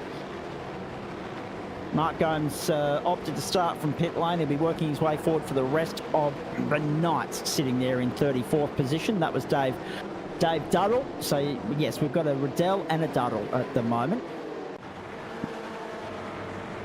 It doesn't take much to upset me, to be honest. Hello, Revolutionary Racing. Nice to have you on board. No doubt keeping an eye on Trent Allen, as we said there earlier, in 8th spot. That was, Eduardo Zamora. or Edward as he's been nicknamed in the SRW video we just saw. 4 minutes 50 gone here, and John Merritt, position number 5 at the moment. That'll get back that way. Whoa! Rain on the limit. We haven't actually, to be honest, I'm a little bit disappointed. We could have seen rain in the rain had the service been different. Had we had the dry weather at Daytona and the wet weather here. Anyway, doesn't matter. Benny Woods is 7th right now. 38 cars in this server at the start of the night. That's an enormous turnout. It just goes to show that the interest in Porsche racing is enjoying a little bit of a revival at the moment. A little bit of a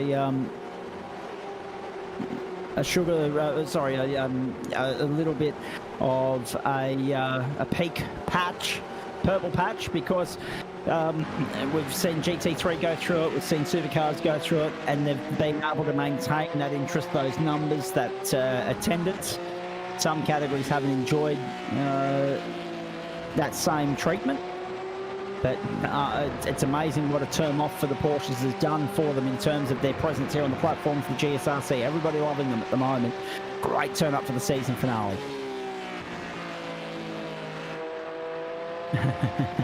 Oh, Akers on the limit here, chasing Shannon Fever, who's already down 3 spots on where he started. Denching now the fastest lap of the race, 1:31.537, responds to that moment from Ben Pedersen. That's a slowdown unfolding for Simon Mesimo, having come onto the main straight here.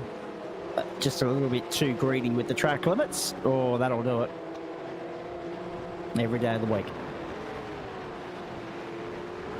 Rejoins and loses 3 positions in the process, behind Adam Lavis, ahead of David Christensen now. Right behind Adam Lavis. Look at him, lurking down the inside. Dane Snadden into the top 10. That's important. Gets by Jonathan Hooper. And so with Baldwin now in the invert, well, Baldwin was formerly the invert spot. He's now 9th. There's been someone drop out of that battle pack a few moments ago, as Dane Snadden has worked his way into 10th, and Jonathan Hooper is now only 11th. So Baldwin has been the beneficiary of that. Snadden also improving into 10th, and he could well put Whiskey Business on the invert pole in 8.5 minutes time. Lap 5 of, I believe it's 10, this opening race at the Red Bull Ring tonight. I know on my calendar here we do have a set number of laps for these races, as per Adam Lavis's planning. Meticulous, as always. There it is, 5 of 10 here. El President for the Open Championship. Yeah, exactly. He wrapped it up last week, Starkey. He's got more than enough up his sleeve coming into this round, and that's even with a bit of time on the sideline throughout the course of the season. So, and what a time for Joe. What a great championship he's managed to put together here. At 6 of 10, the next race will be 14 laps. It's only an increase of about 5 minutes on the clock. And then the final race will be 23 laps. And double points. So, oh, slipping through on the inside. Benny Woods has been passed by Ray Campbell. So John Merritt has got, oh, hang on, Simon Mesimo off the road. Mesimo's off the road and has dropped out of the top 20. Mesimo will drop down and continue to plummet. Have a look at this. Mesimo's had a moment coming up to the hairpin. He went for the lunge and went way too deep off the road and into the gravel. Mesimo out of the top 20 now. That slow road back to the top of the summit just got a lot longer.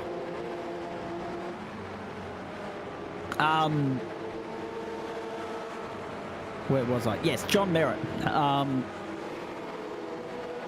lot of pressure on his bumper bar at the moment. It's mounting as well. Look at him. It's Campbell. It's Wood. It's Allen. Baldwin's only 2 seconds away. Swan and Akers off the road right now. Pedersen leads by 0.6 to Dench. Is Dench just content to sit there, knowing that he's covering off Sam Muir and doing what he needs to do for the championship? Well, I mean, it's impressive. Denchi actually had to, unlike the GT3, he didn't have to turn up Monday night. He had to turn up here. He had to turn up to the Porsches. He didn't have enough to fall back on. to take tonight off. Just to touch on Josh's point there, yeah, so Simon knew that he was going to lock up coming in to turn 3, and so he decided to go as far to the inside as possible, which is why he went so fast, just to make sure that he would clear all those guys at that corner. And so talk about falling on your sword. That was a really good show there, and I agree with Josh. It's good sportsmanship there.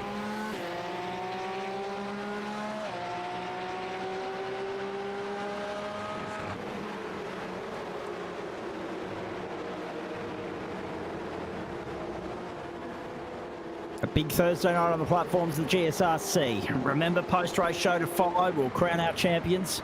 We'll look ahead to Turn 4. We'll talk about what's coming up tomorrow night.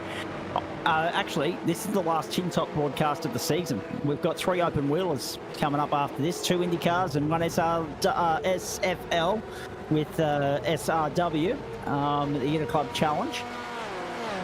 I knew what I was saying, I just went through the wrong acronym. Anyway, 8 of 10, Pedersen and Dench. Dench is right there. Really have a look.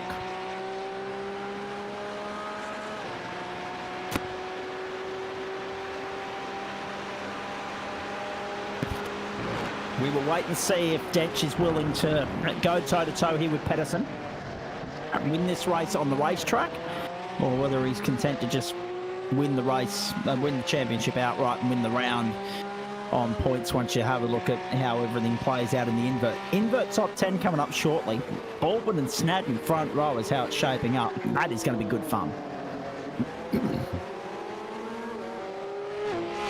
So Denchi just playing the patient game. Really, there's no point in being patient here in this 10-lap sprint. There's no pit stops, there's no fuel saving, it's just out and out, hammer and tong, pedal to the metal.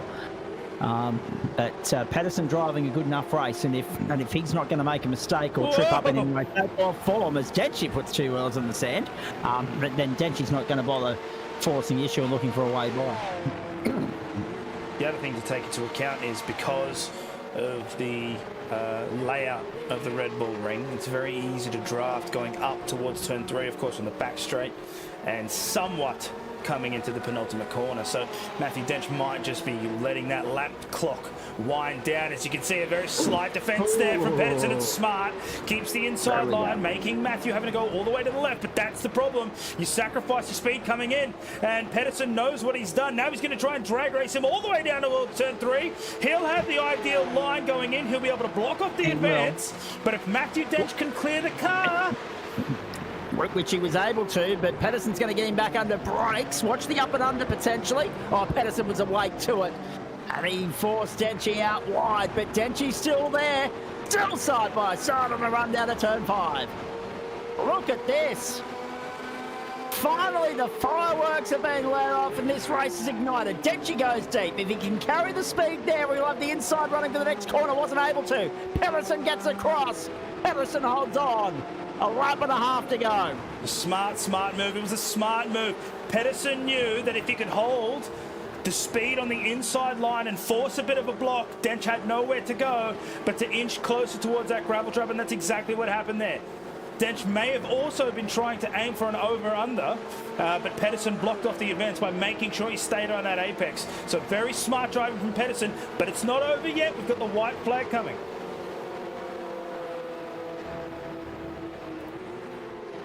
White flag in the air, last lap board, 1 lap to go. One more time around at the Red Bull ring. That was a really wide exit onto the main straight for Benny Pedersen. He holds sway by 0.42 of a second.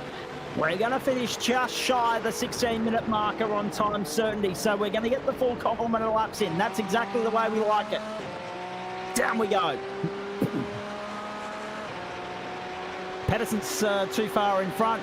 Denchi's not close enough to have a crack here. You'll only get 1 or 2 more legitimate opportunities. They will be the next 2 corners. If he doesn't have it done by there, this is Pedersen's race. He moves across into the fence. He might not need to. Denchi's 0.6 away. Pedersen's driving a beautiful race here for Full Send Motorsport, and is going to get one up on the master of the craft. the champion-elect, who's 3 seconds clear of his nearest rival in the points race, Sam Muir. Brook Fung Wong, Rain Campbell, John Merritt. Trent Allen has got up there at a 7th spot ahead of Benny Woods, but Rain Campbell's got by Merritt. So musical chairs happening there in the battle for 5th. Joe Baldwin, Dane Snadden. Snadden holding on to the invert pole at the moment. That is going to be well worth keeping an eye on when the second race gets underway, if Snadden can make the invert pole work in his favour, take advantage of the opportunity that's about to be gifted to him. Last turn, checkered flag. Denchi did everything he could, but it's Patterson's victory, Patterson's race at the Red Bull Ring. Round 10 of the championship underway with a bang, and Patterson draws first blood on grand final night.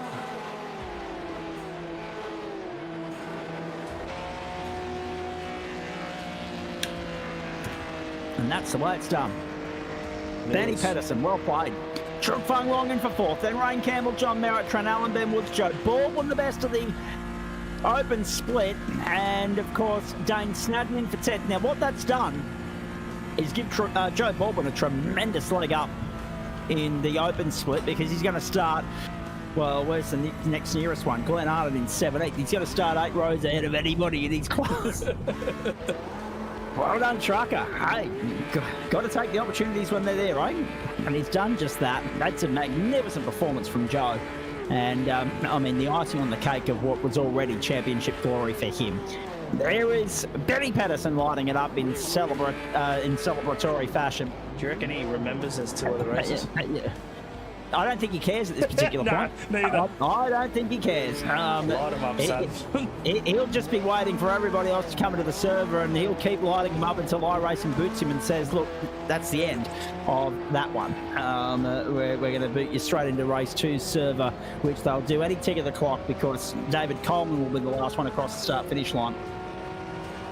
And he's across now. Barry Punter finished a lap down. 34 starters, 34 got home. Stephen Gallagher lost 10 spots. David Christensen lost 12. Nick Wood lost 10. Mark Gomes lost 13. They were the big losers in all of that. Gomes started from pit lane, so for him to get back to 19th's a fair old effort. Don't worry about that. And there were also 4 drivers that actually visited the pit lane there at some point during that 10-lap affair, so not ideal for them. Right, let's go. Dane Snadden and Joe Baldwin on the front row for race 2. There are the results from race 1. We've got no time to run through all of them because we've got the next race firing into gear straight away. 2:30 in the afternoon server time, 25 the ambient, 34 the on track. There's the grid, there's the top 10 invert of the race 1 finishing results. Snadden, Baldwin, Woods, Allen, Merritt, Campbell, Fung Wong, Muir, Drench and Pedersen. Then back outside of that, Hooper and Lavis from row 6, Fever and Swan from 7, Diddell and Mesamo from 8, Arndt and Gander from 9, Gomes and Akers from 10. Watch Diddell, watch Mesamo try and make amends for unfortunately ending up down in 16th with a couple of errors in that previous race. Outside the top 20, it's Bradbury, Wood, Camo, Crediton, Zamora, Kosh, Rees, Atkins, Heaney and Watson. Ready to fire once more from the Red Bull Ring in Austria. Couple of non-starters here. We'll get to that in a moment. Let's go! 33 starters this time round with Greg Levine and also David Coleman opting out once more. Great start from Joe Baldwin. Whoa, massive bobble for Benny Woods. Big save. But not enough to stop Dane Snadden from getting on by. Baldwin gets the jump. An open car leads the combined field of Open and Elite Porsche Cup competitors on the platforms of the GSRC on Grand Final night, up to turn 3 for the first time. Trucker, the Aussie Racers 09, El Presidente, heading the field down to turn 4. He'll be loving this.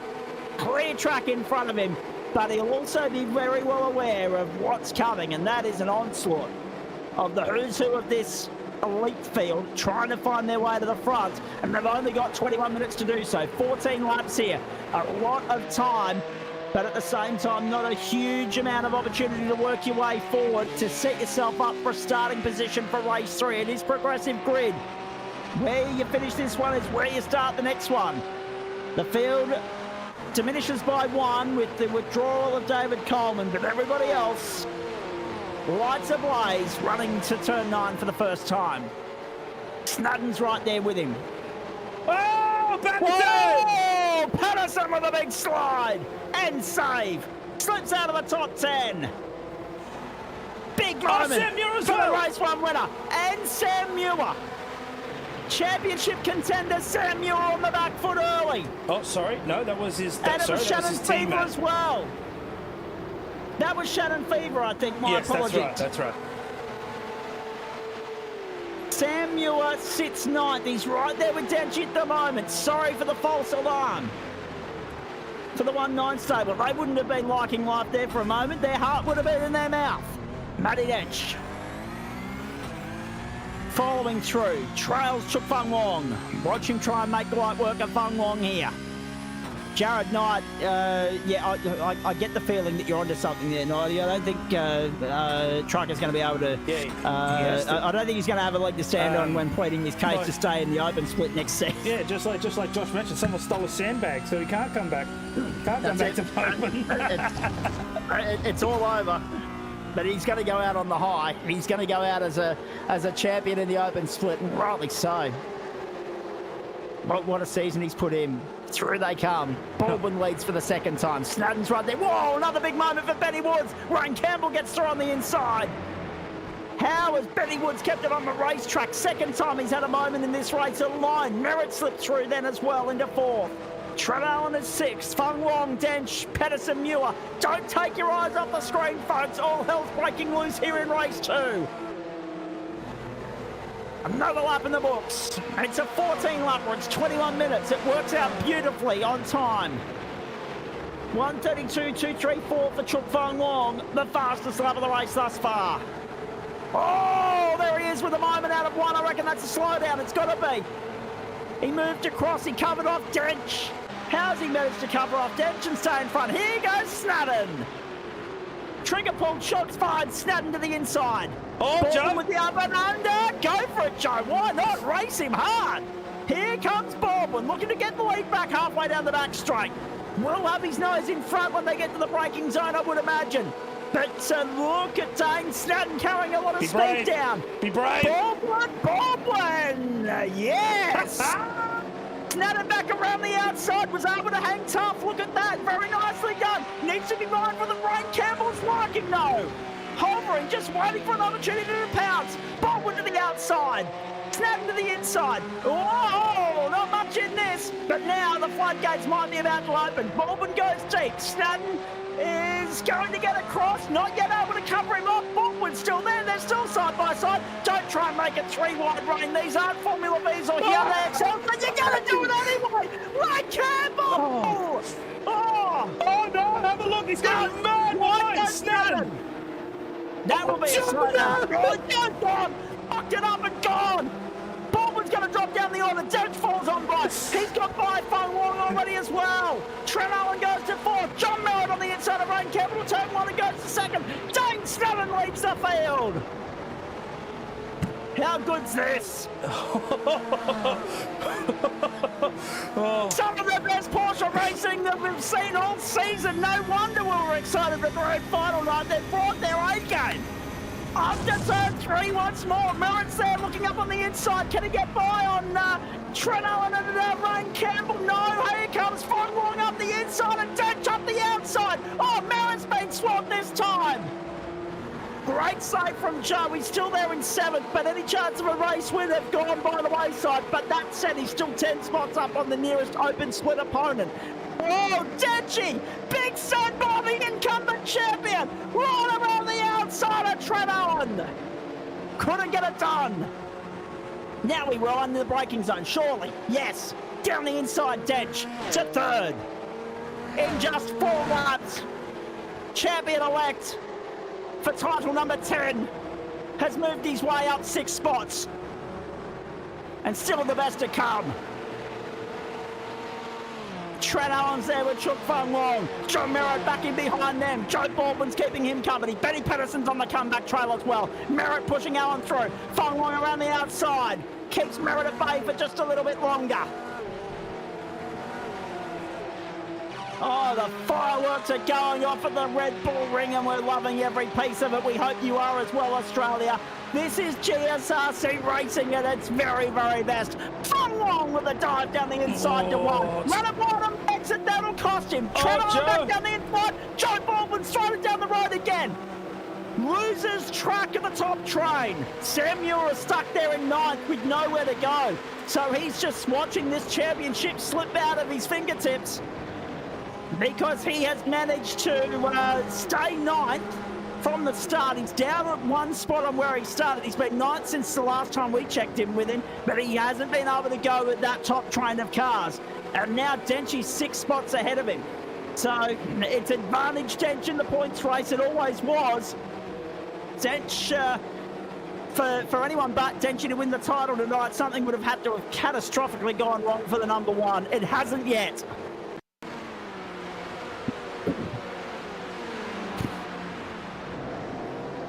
This is one of the great tracks for... Whoa, Glenn Arnott! Come on, Glenn. Didn't even see the incident through. He just bailed. He knew he was in trouble. Did not even see the incident through to at least finish the spin. Just bailed halfway through. Rightio.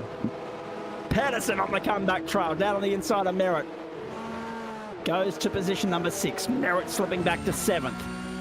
Baldwin is 8th. Muir is 9th. Swan is 10th. So Luke Swan's actually up 4 spots on where he started. Simon Mesimo. Oh no, another moment for Simon Mesimo. Now, outside the top 20, Simon Mesimo. So we need to follow up what's happened there, but Simon Mesimo's charge forward has come to an abrupt halt. He's just dropping. Bit like the network in Warwick, just dropping, just gone. Mesimo out of business and done. 31st position now. That's unlucky for him. Good pace, good talent, good skill, but no luck tonight for him. It's like someone's come in to the hot air balloon and jumped the toilet with lead. Oh dear. Look at this. Look at this. Pedersen, Allen, Merritt, Fung Wong, all arguing over positions 4, 5, 6 and 7. They've got no hope of going with Snadden, Dench and Campbell. Dench has actually got by Campbell. Dench has got by Campbell. Dench has gone to 2nd. Mesimo's moment was that. And, oh no, Fung Wong's off the road. Chook Fung Wong just while we're in replays off the road. This is how it happened. That last left-right sequence coming up the hill. Fung Wong drops out of contention and out of the top 10. He's now 13th. John Merritt 6th. Remains competitive. Chases Ben Pedersen and Trent Allen.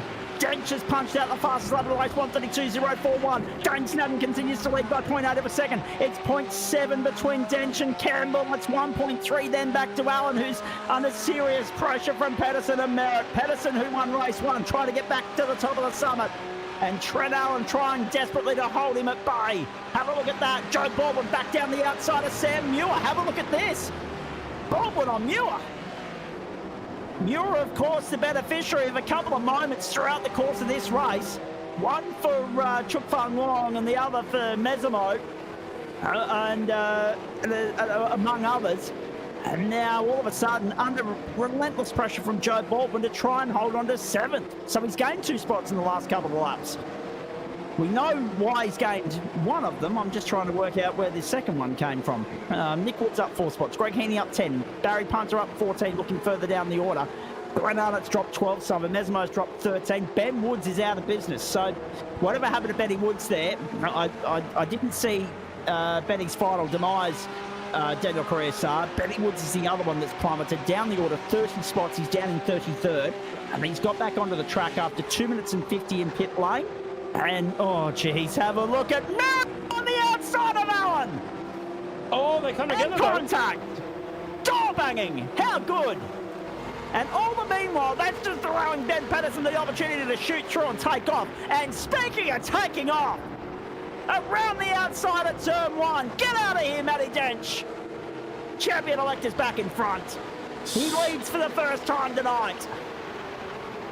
He's got 3 seconds on Pedersen. He's got 0.45 on Snadden. He's got 1.5 on Ryan Campbell. But he's also about to encounter some light traffic. Not sure what happened to Benny Woods. I'll hopefully be able to get Daniel to chase that up. But he's now back out on the racetrack after 2 minutes 50 on pit road and a lap down. So it's a long road back there for Woodsy now. This is what happened at turn 1. Oh, no.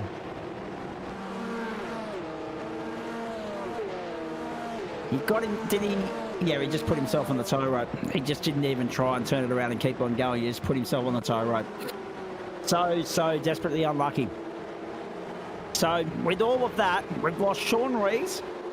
Benny's a lap down. David Christensen's the last on the lead lap, but he's about to go a lap down as well. And Simon Mesimo's moment has seen him drop down to 31st position. Any chance we can make sense of all of that, Daniel?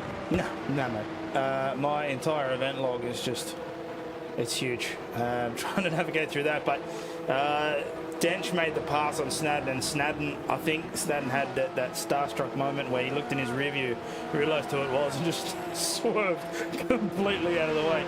Snadden wanted no part of that, so Denchi's up in front. Now he gets absolute clean air to smash it all the way home. Ben Pedersen has been moving since the start of this race. He's moved up to P4 and is closing the gap now on Rain Campbell there. He's doing a really good job up in P3. Swan as well, 6 positions gained. Mark Gomes, the guy on your screen, 9 positions gained. And Baldwin's managed to just hold on to P9 here. I thought he might actually get the attack on Sam Muir earlier on, but it seems as though that little gust of wind has calmed down a little bit. Sam's gone up an extra position there. Swan made the move on Baldwin, and Baldwin's now settled down. So Snadden is still, it's interesting because Snadden's in attack range, so it's not like he's dropped off, but I don't know. I mean, if the opportunity presents itself, you've got to send it, Dane, please. Bring the fight. Just bring the fight. Why not? He's got nothing to lose. Everything to gain at the moment. This is fantastic. Now, NRLW, 1 minute from home, 16-14 Tigers, Dragons. And interesting to note that the West Coast have got the better of the Western Bulldogs, 32-21 in the AFLW tonight. Dragons had an opportunity to lock it up with a kick from out wide on the touchline after scoring a try late in the piece. It has missed. The weather has dried off a little bit. The rain has stopped, but the field's still wet. The Tigers have a chance here to hold on for victory with 53 seconds to play. Thursday night NRLW. Of course, the NRLW playing this Thursday night and next Thursday night because Mets finals are underway tomorrow night on 9 as well. Lap 10 of 14 here. First real opportunity we've had to catch our breath. Have a look at this. No. Oh dear, what have you done? Or what somebody else done? There's Bobby Camo. Robbie Camo, yep, and Benny Woods, I think, is out as well. Yeah, that's the other. Oh no, there it is, right there. Just the rear end of that Porsche is not liking him tonight. So Benny will be starting from the rear of the grid. Simon Mesimo's found his way to pit lane as well at the end of lap 9. So that will be that. Any chance we had of Woods or Mesimo having an impact on this race has fallen by the wayside. Dench, Snadden, Pedersen, Campbell, Merritt. The top 5 here as it's settled down up front. Tranell and Samuel. Oh, Gomes down the inside of Baldwin. Baldwin back to 10th. And Gomes up 10 spots into the top 10 in 9th. Very nice. Swan is 8th, Muir is 7th. Swan's the improver in this race. Benny Pedersen up 7 spots, Matty Dench up 8. But Swan from outside the top 10 has worked his way into the top 10 in the same way that Gomes has as well. Baldwin still forcing the issue with Gomes at the moment up the outside to the second last corner. Have a look at this down the inside. Will he try it down the inside, have a lunge? No. He thinks better of it. On the accelerator, down the main straight. You're riding with Del Presidente. Lap 11 of 14. 132.038. That'll be all the slipstream that he's gaining from the benefit of towing the champ, or towing with the champ, or towing from the champ. Getting the slipstream courtesy of Matty Dench. So Matty Dench has just done risky business a favour, given Dane Snadden a bit of a leg up there to secure the fastest lap of the bonus point potentially that goes with it. But there's still, of course, 4 laps to go, so only number of chances for a few people here to Oh my God, how did I miss that? Benny Pedersen up to P3, by the way. How So did I miss that? that's a fair point, but let's have a look at this. Rain's had This a is how it moment. happened. Rain Campbell.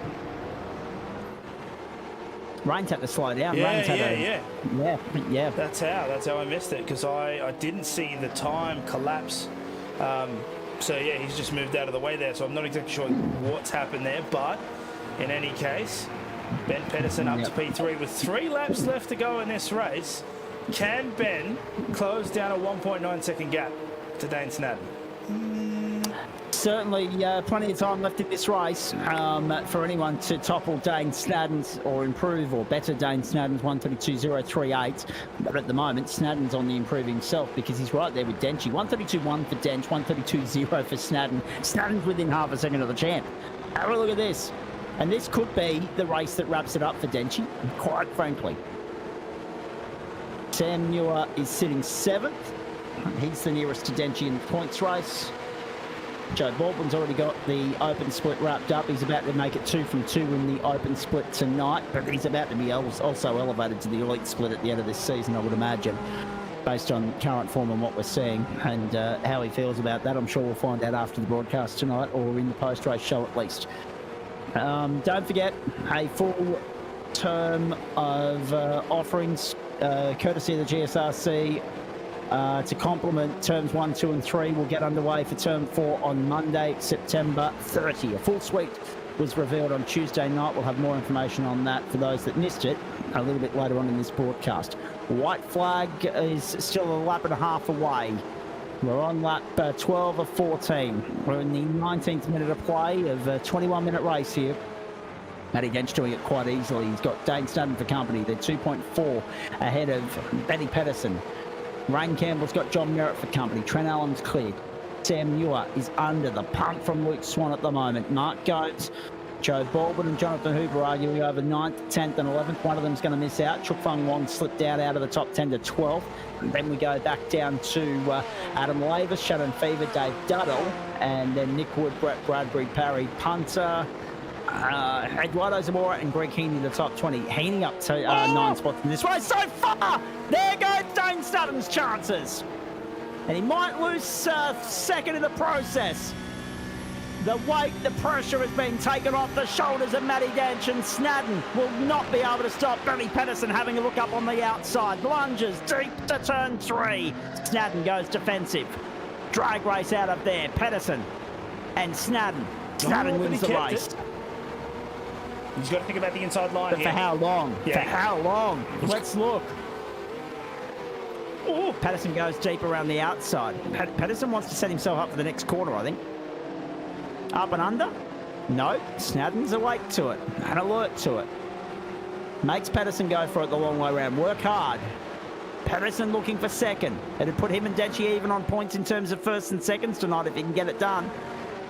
Oh boy, pit stops of course come into the equation for the next race, folks. There'll be a splash and dash element to that next race.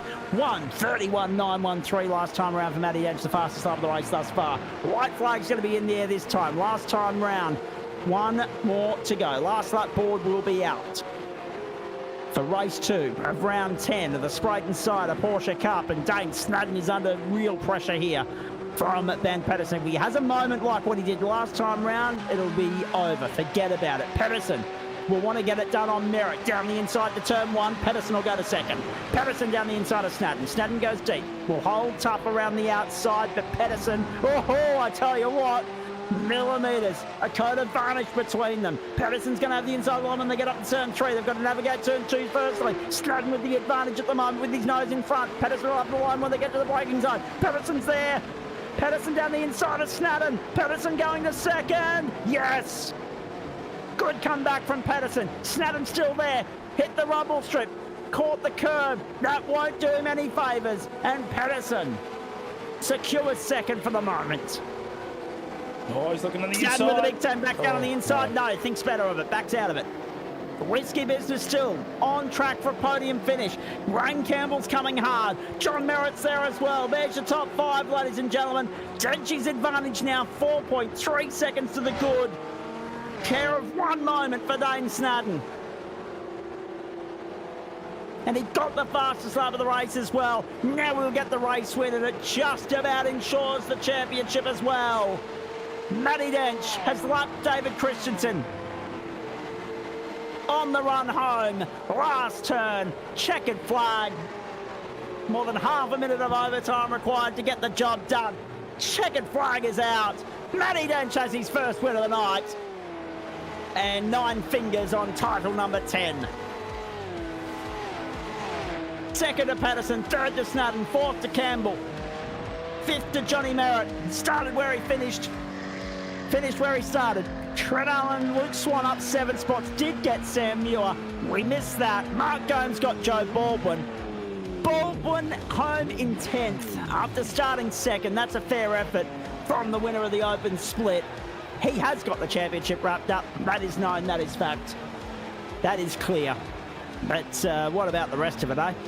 Hooper, Fung Wong, Lavis, Didell, Wood, Fever, Bradbury, Punter, Zamora, Heaney and Gander. That took you back to 21st. Coleman, Akers. Coleman did get back out there. Okay, interesting. Coleman, Akers, Kosh, Gallacher, Arnott, Crediton, Atkins, Watson, Camo, Christensen, Mesamo, Woods and Rees. Rees a non-finisher. Woods won't be classified. Mesamo up, down, Christensen as well. Extraordinary stuff. Drama and action aplenty in one of the races of the season in the Porsche Cup for Spreyton Cider. With us now in central commentary, I believe I'm right in saying, based on all the comments we're seeing from the likes of Chris Stark, soon to be elite Porsche driver Joe Baldwin. Good evening, mate. 2 from 2 thus far. It's going well. It is going well. The red mist, right? Like, I was trying so hard to battle with them guys because I know that I'm going to be in the battle with some of these guys next season. So, yeah, I picked up the pace over this season, and it sort of culminated with having, you know, reasonable speed, I guess. But in saying that, this is a track that I enjoy. It doesn't matter what cars we bring here. So it's good to get a result for a change. But damn, some of them guys play hard. Oh, do they what? But that's fair. I mean, at the end of the day, it's the last one of the term. Positional battles and, you know, final points hauls are still trying to be determined. And I guess at the end of the day, there's a few you know, bragging rights there for the taking as well, mate. Yeah, definitely. You know, I mean, look, I could have sat tonight out and probably taken most. I've got the championship. I'm going to go up to elite anyway. Got the team championship, and I probably would have got most improved as well.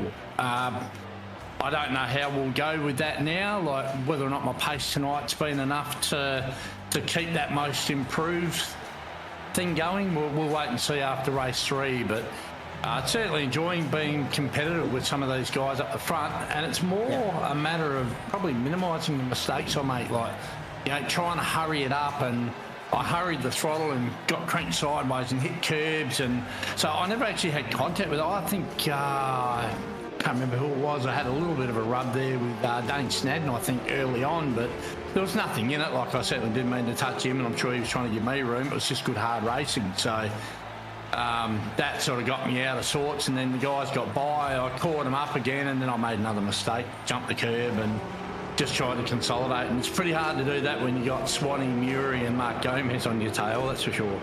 Oh, yeah, but you handled that pressure rather well. 1 or 2 little bits of drift work from you, but you managed to keep it straight. Yeah, definitely. Yeah, like I say, it's just minimising the mistakes. And when I get into the battles with these guys, I've got to stop trying to rush everything, like rushing myself to the throttle to get more speed or rushing to the apex. And I think that's where I'm tripping myself up. I'm not driving within my limit at the moment. I'm trying to push harder to race with those guys, and I haven't got the outright pace of the elite of the elite. But yeah, I mean, I was, you know, not often you get to race wheel to wheel with guys like Merritt and Allen and Enchy and Pedersen, you know. So it's been a fun night so far. We'll go and see if we can't check that final box in open and get another win in the open. So it's Brett Bradbury and Barry Punter. They're certainly fast. So just got to get a good start and it'll be on. A longer race and a pit stop. So we'll see how we go.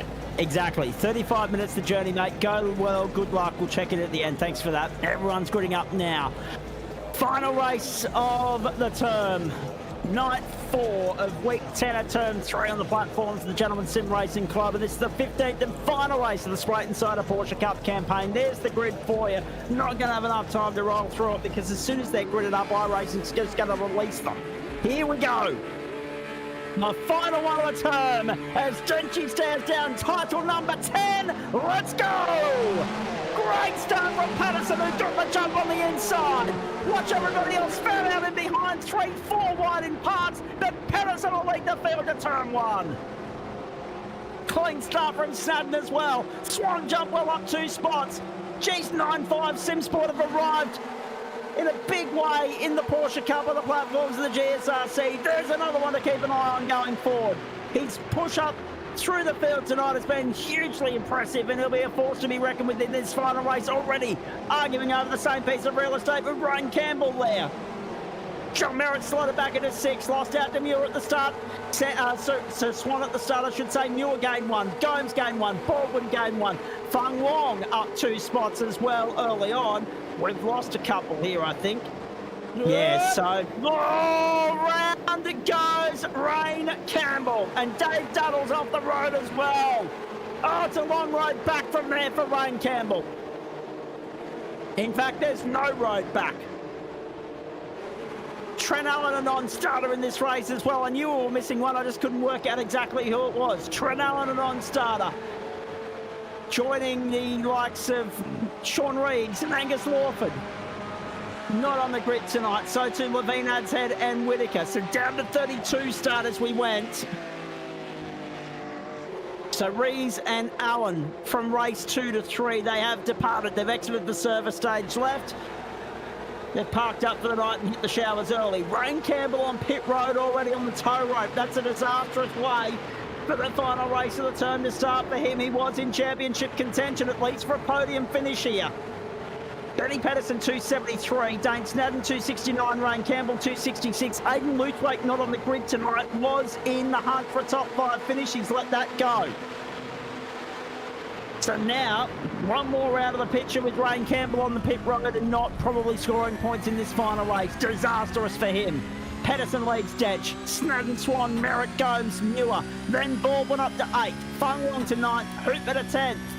Pluses everywhere you can see in the top 20 with the exception of Matty Dench, who's -1. But we won't worry too much about that right now because apart from other things, Luke Swan's right up there on the outside of Dane Snadden trying to go to 3rd. Swan up on the outside as they get to the left-hander. Watch him go right around the outside of Dane Snadden as though Snadden's almost standing still. Snadden up to the challenge though, up to the task. Feeds him a door. Tells him to try again. They've got to be mindful of John Merritt looming large though. Have a look at that. All over him like a cheap suit now. He's one of the best operators in the business. This is intense stuff. I mean, we've got 23 laps ahead of us here. It's a long way around. It's going to be an almighty amount of fun getting through it though. Back to the main straight. 2 gone and 21 to go. You saw the track and weather forecast settings up there when the grid was on your screen, ladies and gentlemen. We might just show them again in a moment here as Swan gets down on the inside. 20 to 3rd. Gets by Snadden that time round. Snadden's got to be careful not to open the floodgates here, though. He's got to get across to cover off John Merritt. Won't not be able to do that. Merritt's already got the toe on the inside from Swan. Merritt's going to go to 4th here on the inside on the run up the hill. Gets by Snadden. To the braking zone we go. Snadden looks to go deep to defend Merritt. Merritt gives him a little bit of a nudge through on the inside. Looks for the up and under on the exit. Snadden around the outside trying to get back by Swan. This is magnificent racing. Look at these 3 teams going at it. Whiskey Business, 9-5, Echuca Toyota for Pulse Tuning. And poor old Mark Gomez in there with nowhere to go at the moment. Swan back down the inside. Whoa, hang on. Swan's just gone. No, there he is. A big packet loss moment there. Heart and mouth start for Swan. Merritt gets by Swan, Snadden on the inside, trying to get back by Swan. Can't do it. Swan gets across to cover it off. Snadden trying to go around the outside of Merritt. He can't do that either. Oh boy, relentless intensity at the top of this field. And here comes Gomes as well. Up on the inside of Snadden and job done. Muir's in there too. Muir's latching onto the train. He's got the fastest lap of the race, 1:32.473. And Gomes to the top 5. from the rear of the grid. He started from pit lane in race 1. He's now in the top 5. Let's not worry too much about... I'll get back and finish the point. Let's not worry too much about Matty Dench. The fact that he's trailing Benny Pedersen at the moment, and Pedersen's just punched out the fastest lap of the race, 132.176. We know full well what Denchy does in these races, where you got to save a little bit of juice, where you've got to get back on the racetrack after a transit of pit lane for a quick splash and dash. We know what Denchy will be up to right now. Ryan Campbell's still on pit lane 3 minutes and 50 seconds later. What an unfortunate way for his title run to come to an end. And he'll miss out on a podium finishing spot here. Trent Allen also parked up. It does help Rain hold on to a top 5, I would imagine. But that's really unfortunate because he hasn't got... yeah, exactly. Oh, yep. Shite indeed. I believe that's what you were saying, Ryan. So that's unfortunate for Campbell because he had such good pace, so good results in races 1 and 2, something to build upon for race 3. But what's more unfortunate is he didn't have any drop rounds to fall back on tonight. He's not the only one in that boat. Sam Muir didn't either, nor did Benny Pedersen. Dane Snadden only had a handful of points to fall back on. Denchy only had a handful to fall back on. So in a championship this close, he wasn't able to afford what's unfolded tonight. So that's disappointing for Snadden. Parked up and done with down to 31. Oh, boy. Luke Swan flirting with the lines there. Down the main straight. Ha! Matty Dench, 132.023. Thanks for coming. 6 minutes and 20 seconds gone. We weren't sure how hard, how fast they were going to go tonight. Oh, they haven't disappointed us, ladies and gentlemen. They've brought some of their best to the table tonight, as you do on grand final night. But I think there'll be a petition doing the rounds from our end, at least, for the Red Bull Ring to host the Porsche finale every time we host this series going forward. That'd be fantastic.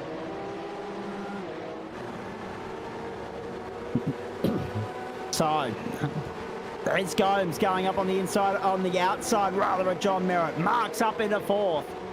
Merritt back down on the inside. Can he force the issue? Snadden's there as well. No, Gomes has got the pace to go around the outside. He'll go to 4th. Baldwin's up in 7th. Behind Snadden at the moment. Next trainer car's coming through. Fung Wong's 8th.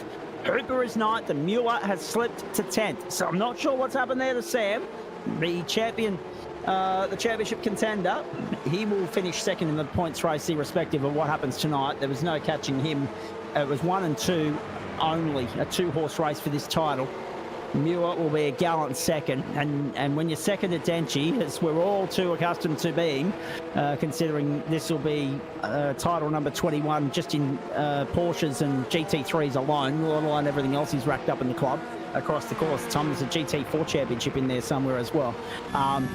We know that everybody is accustomed to playing second fiddle to M. Dench. Down to the first corner we go. Here comes Dane Snadden. Chasing John Merritt, chasing Mark Gomes. But, I mean, we can get worked up about what's going on right now, Daniel. We know full well that things might change once the pit lane activity starts. Yeah, look, again, like you said before, we know how the game goes with Dench. He sits behind, he saves some fuel, and then he makes it work in the back end. What makes me happy is that we've seen time and time again in this season that Pedersen's getting really, really good at that fuel game too. So, as it stands, I think that the fight's still going to go towards the end. We'll see, though, because they're maintaining their speeds. We have a look at their last lap times. Ben Pedersen with a 132.0. Matthew Dench with a 132.1. If we have a look at their best times, they're actually matching 132.02 both. So I think that they're keeping the similar pace. I think Dench will probably have just a little bit of an advantage on fuel save because of that draft. But we know that both of them are really good at the fuel game now. Ben Pedersen has put a lot of effort and practice to doing that, and it has paid off as the season has progressed. So I'm very, very keen to see whether or not it'll be hammer and tongs all the way to the end, or will it be a similar case of M. Dench, less time in the pits, comes out in front, and then nobody can catch it. Time will tell. We're nowhere near this window. I'd imagine they'd come to pit at around lap 11 or so. Or possibly even later. I'm not even sure on that one.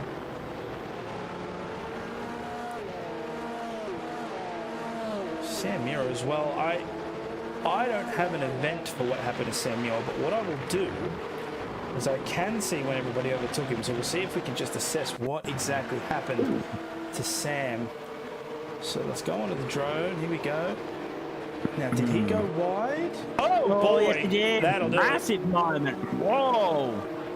Did well, but I wouldn't be surprised if there's a flat spot on those tyres. Yep. 131.982 now. The fastest lap of the race for Matty Dench. My voice box, to be fair, I mean, we worked Monday, Tuesday night, we've still got tomorrow night to go. To be fair, we haven't had too much of a workout on the odd vocal cords this week because the racing on Monday night was a little bit tame. The racing last night was a little bit, on Tuesday night was a little bit tame. I know you, Benny Patterson with big slide! And a bit of a slowdown invoice to pay as well. Dench back to the lead at the Red Bull Ring. Oh. I was just about to say, tonight's well and truly made up for the tame nature of nights 1 and 2 of Grand Final week. I know you and Liam had a fair bit of excitement and drama last night that I will have to go back and catch up on. I've missed in the transit here, but I'll tell you what, that is why we're enjoying tonight so much. The fact that these guys are on the absolute bloody limiter. And it was a great catch. Absolute hammer and tong, and you're right, just the skill set of the guys. I mean, there've been a couple of monumental saves this week that there's a fair degree of us that wouldn't be able to do the same thing. Very, very impressive from Benny Pedersen to catch that.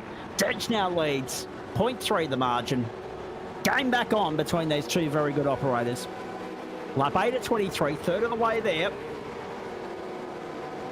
We're racing towards the checkered flag for the final time in Term 3 as far as the Porsche Cup is concerned. Stay with us after the race, of course. We'll let you know what's coming up for the next week and a half. We'll let you know more details with regards to the schedule for Term 4. We know so many of you are already excited about that after what we revealed on Tuesday night. But for those that didn't hear it, we'll reveal more details once we're done here. Would have done it during the intermission, but Joe was very talkative tonight. He was very happy to have a yak. Was El Presidente. You just never know how you're going to fill the gaps when you've got a little bit of time to kill. Thankfully, some drivers do like to come in and have a yak to us. Dench on the limiter, and Patterson following him through. They flirt with the track limits there at the final quarter a fair bit, don't they? Down the main straight we go. Pit stops underway. Chuk Fung Wong, Jonathan Hooper onto pit road. And we've already seen Tim Watson, Ben Woods, Shannon Fever, and Sam Muir coming in complete their stop. Muir's come out in traffic down in 25th position, 8.1 seconds to stop there. So they obviously feel that they can go 16, 17, 15 laps even on this tank. 16 for Benny Woods and Tim Watson, 15 for the guys that are pitting this time around. Tristan Koch, Eduardo Zamora, Nick Wood, Jonathan Hooper, Chuk Fung Wong, etc. And of course, 16 laps, 15 laps for the guys that have just pitted this time around by 15 for Benny Woods, Tim Watson.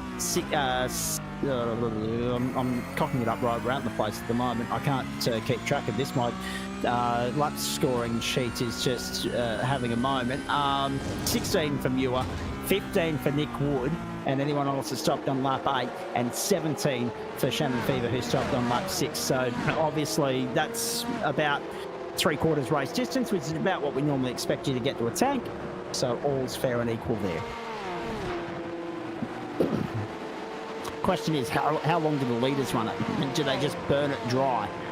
Burn the tank to empty and then come in and top up just for that run to the checkered flag? There will be a little bit of toing, throwing. There will be a little bit of gamesmanship with regards to pit strategy here in the closing stages, I am sure. But we're only a third of the way there. And we've just started lap 10 of 23, folks. 23 minutes from home. The platforms of the Gentleman Sim Racing Club and the final edition of Thursday Night Motorsport for this term. Remembering that we'll be back on Thursday, October 3 for the rest of that. Sam Stride's in the booth a little bit early, but he's joined us to say g'day, which is great. Dench had him! That Patterson's pulled up, so I think Patterson's keen to redress that. Dench has had a moment coming out of the hairpin.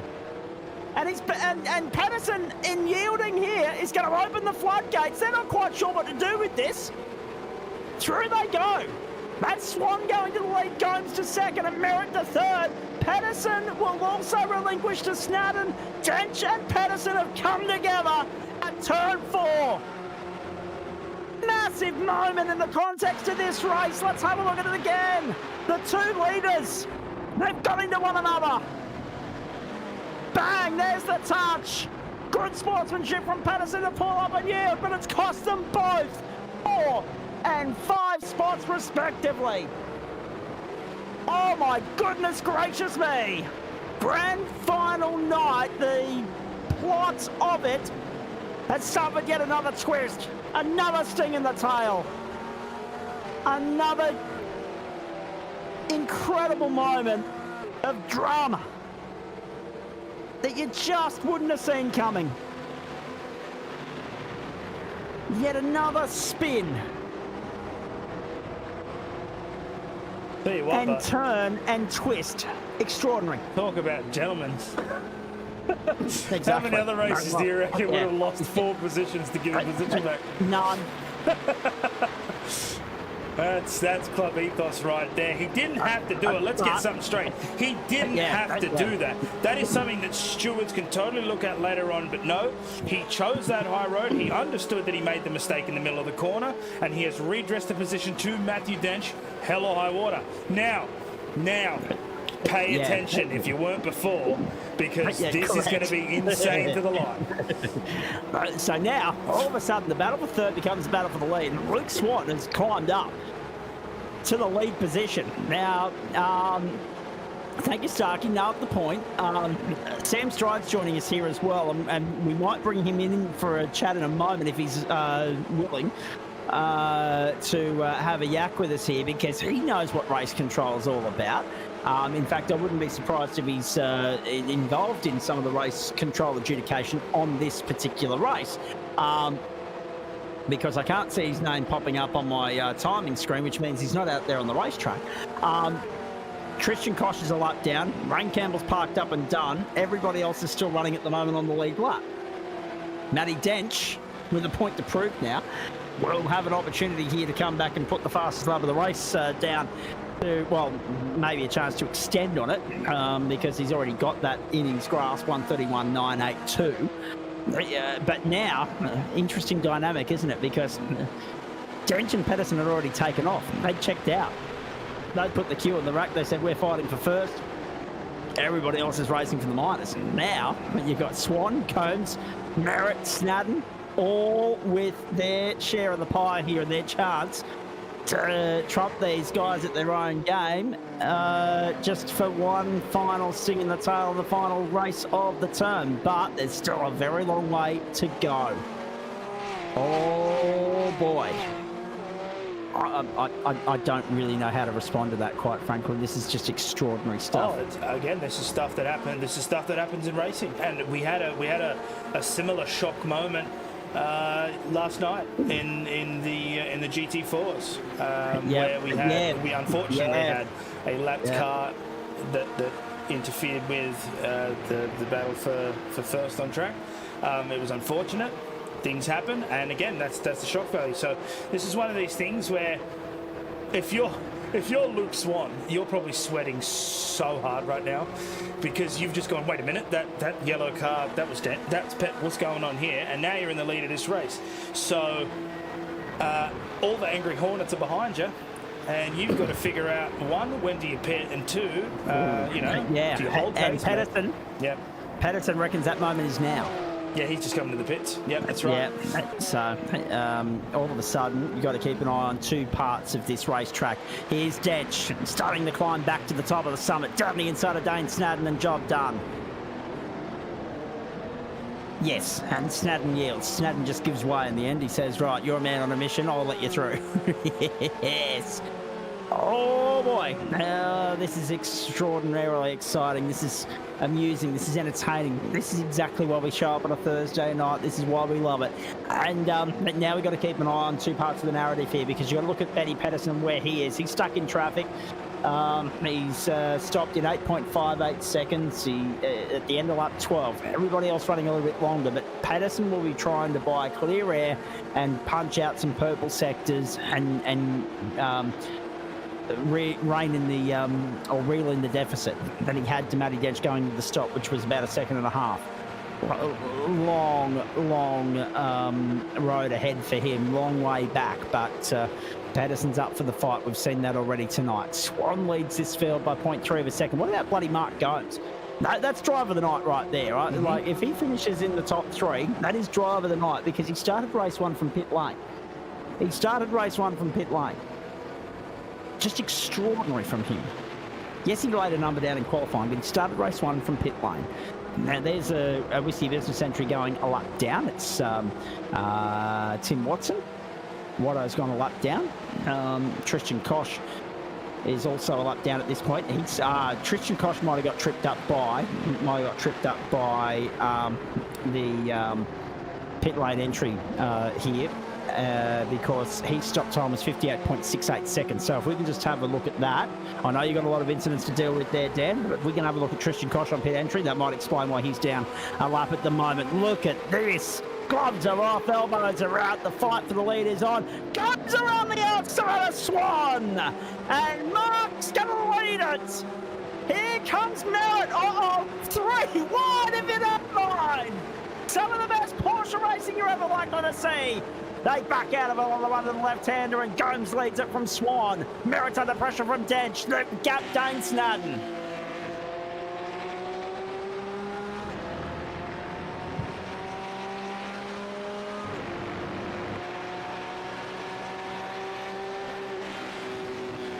Just been staying how close these guys are staying. But Mark Gomes managed to keep that position. And so Swan is now on the attack as they come down to start this 15th lap of 23. Oh, look at the weave. The serpentine begins. Mark Gomes shoots over to the left side. Swan decides to stay on that inside line. Now pulls back into the racing line. Matthew Dench also holding steady. Dane Snadden was left behind, but he's managed to close that gap. So everybody in the top 5 is within that half a second mark. Dane Snadden just lost it on the exit, so that's unfortunate. And Matthew Dench slipstreaming now. Was leading this race. An unfortunate incident between himself and Pedersen caused him to drop 4 positions, but he is now back into the fight. Yep, and all this squabbling between Gomes and Swan has invited Merritt, Dench and Snadden back into it as well. Snadden's back on the train. So it's a 5-horse race at the front, and the more they squabble, the more that's going to fall into the lap of Benny Pedersen, I reckon. Down the inside. Swan back to the lead. Gomes will hang tough around the outside. He'll look to hang tough around the outside. Oh, Swan's trying to drive him out of racing room there, out of bitumen. Have a that. Back down the inside. Couldn't get it done. Swan covers it off. That was aggressive stuff. That was. Somebody tell these blokes that we're on 15 of 23. Jesus. Oh, these are the nights we rock up for. I seriously thought Thursday night motorsport was lacking a little bit in substance this term without Formula V, but this night here, this racing from the Porsches is making up for it, in my opinion. He comes in. Now, there we go. Both Swan and Snadden to pit lane. Swan and Snadden to pit lane. Now it gets interesting. Where do they come out in relation to Benny Pedersen? Baldwin has also stopped. Fung Wong and Muir have also stopped. Poor old Sammy, it's a losing effort for him tonight, but it's second in the championship and it's been a great campaign. Gomes, Merritt, Dench, Snadden and Swan on pit road right now. Lavis comes through in 4th. Coleman, Mesimo yet to stop. Mesimo on the comeback trail. And Barry Punter's come in. Stephen Gallich has come in. Dale Atkins is yet to stop. And so too Bobby Kamal. Everybody else has been to pit lane. Cretton is out there a lap down, Watson a lap down, Koch a lap down, and Campbell a long way back out of business, the only retirement thus far. So still 31 of the 34 that started the opening heat of the night. And Swan rejoins in 7th. Snadden 8th, Pedersen only a second away, but Swan has put 2.5 on Dane Snadden. Dane Snadden's lost out big time on pit road. And Joe Baldwin's just got by Chuk Fung Wong into the top 10 goes Joe, and there's still 1, 2, 3, 4, 5, 6 pit stops to play out. How exciting is this? Through we go. Oh, jeez. Gomes, Merritt, Dench. Dench is just sitting there enjoying this, isn't he? He's just sitting there patiently waiting for his moment, biding his time for the 3rd time tonight. There he goes, Gomes to pit lane, and the 2 old experienced hands and rivals are going to go onto the main straight and lead it across the line at the end of 16. 7 to go at the Red Bull ring. Merritt to the inside. Merritt bails out of it. He says, if you want it, Mr. Dench, go through, have it. Thank you very much. That was gamesmanship from Merritt. He wasn't going to get into an argument with Denchy, and Dench is gone. See you later. Well done. That is sportsmanship there from John Merritt. I mean, he loves going toe to toe and having a race at the best of times. Does John, but he realises that he's not in this title fight, and he hasn't been all season. But he's just let his mate go through there. I mean, as much as they have been rivals in the past, there's tremendous rapport and respect between them. Sam Stride's still in here, but unable to chat to us at the moment, obviously, because the microphone's still muted. We'll hopefully catch up with him at the end of the broadcast. Oh, mate, I was just... Oh, no, he's there. I was letting you go, mate. I wasn't going to get involved in that. I'm not going to be able to get a word in with you talking. Good evening to you. You've been watching this on, like the rest of us, it's just in awe of the spectacle that they've dished up on the final night. It's been tremendous entertainment as we watch Mark Gomes come back out straight into the fight once more with Luke Swan. They're chasing both David Coleman and Simon Mesmo, who are yet to pit. Oh, hang on. Luke Swan's off the road. Swan's had a moment at the end of the back straight. Swan is done. His charge comes to an end in this way. Just, Wow. What about that? So unfortunate for Swan. He's out of the fight. Merritt and Lavis to pit lane. Dench goes on to lap 18. Mesmo, we'll find out very shortly whether he's going to stop here at the end of lap 18. Yes, he will. David Coleman too. So the field will be cleansed with the exception of Matty Dench, who you just get the feelings on his way to race victory. Despite everything, you just get the feeling. And Pedersen, hang on, what's happened there? Benny Pedersen is back down in 28th position. That doesn't look right to me. Uh-oh. Oh, no.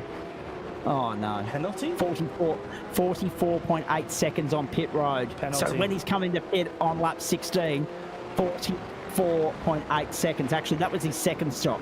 So Benny Pedersen's charge is done. His night is done. Extraordinary. He might have got an unsafe pit exit there, possibly. He might have crossed the line a bit early and got himself a black flag.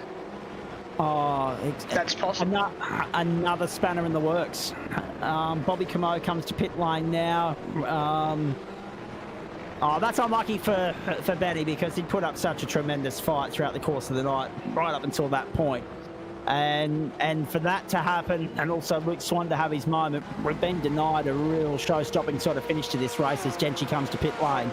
And Mark Gomes is the effective race leader at the moment, but you just get the feeling that they'll be playing second fiddle to Dench as they come back out onto the racetrack. John Merritt's tucked up behind Mark Gomes. They're fighting for second and third. Dane Snadden is well clear of Chuk Fung Wong, who has Joe Baldwin and Sam Muir for company. That's your top 7. Luke Swan, Chuk Fung Wong, Joe Baldwin, Sam Muir, Luke Swan, Adam Lavis, 8th and 9th. I was going to get back to Sammy Stride, but he's departed, so I think he might have somewhere else better to be. We'll come back to him in just a few moments' time. Have a look at the comment from Samky. I haven't been this disappointed since Shrek 2. Oh, that's fantastic. And people from the generation previous would be saying Grease 2, just for comparative purposes. Oh, Dale Atkins to pit lane now will cleanse the field. Donchi's come out with a 2.6 second advantage to Gomes and Merritt and Snadden and Fung Wong, Baldwin, Muir, Swan, Lavis and Wood the top 10. Good hustle from Adam Lavis. Up 4 spots, Simon Mesmo up 21. I was going to pick Sam's brain about, from his point of view, his experience with, oh God, don't open that can of worms, Nighty, you fool. Now we're going to be talking about movies rather than talking about race cars. Fantastic. Don't be hating on Shrek 2. Good on it. So Jackson's now in there as well. Excellent stuff. Great. It's all gone to hell on a Thursday night, ladies and gentlemen. Mesamo up 21 spots. That's the talking point of this race. Coleman up 10. Ben Wood's back up 20 spots as well. They've all climbed up through the field beautifully, as is David Christensen, 14th. Second in the open split at the moment. Eduardo Zamora, Jonathan Agus, Shannon Fever, Stephen Gallacher, Russell Gander and Brett Bradbury make up the top 20. Disappointment for Greg Heaney down 6 spots. Jonathan Hooper down 16. Ben Patterson down 28. And Rain Campbell down 28 as well. Off again for Benny Patterson. But he's got back going, and now we pick up Sam Muir looking down the barrel of 6th, but he's got to get by Joe Baldwin to do it. Now, we know it's your fault, Sammy. Don't worry about that. Joe with a big slide coming out of 1. Opens up the door potentially to a move or an overtaking opportunity for Sam Muir here down the back straight. I was going to pick Sam Stride's brain about his point of view because he has adjudicated on incidents from race control before and what he was thinking about a couple of things that have happened out there tonight. But obviously, you heard him. It was difficult to get a word in here, but that's just it was very easy to get a word in during race 1. We were stuck for points during the LMP2 race from Daytona. That was as stale as anything. But and Luke Swan's now parked up at turn 3, but he's got back on. He's now 9th. Behind Adam Lavis and just ahead of Nick Wood, Simon Mesmo, 21 positions gained and up in 11th spot. Here's Ben Pedersen's next moment. Just a bit of grass being kicked up. Bit of kitty litter and then onto the grass. Oh no. Just showing his utmost disgust with the stop and hold penalty, I would imagine. And that is Pedersen into pit lane and out of business. Over and done for Benny. Really disappointing way for it to finish off. But it's opened up the door beautifully for Sam Muir into 6th spot now. Closing stages. Lap 21 or 23.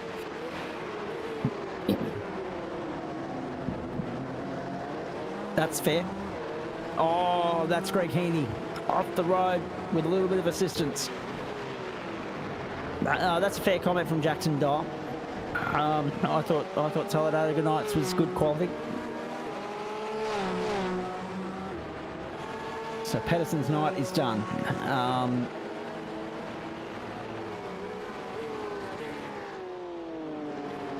Well, to be fair, we had 38 in the server. We started with 35 on the grid for race, well, 34 on the grid for race 1. To start the final with 32 is a fair indication as to how clean and how competitive things have been tonight. And to still have 30 out there, albeit 3 a lap down, 21 laps into a 23-lap, 37-minute feature.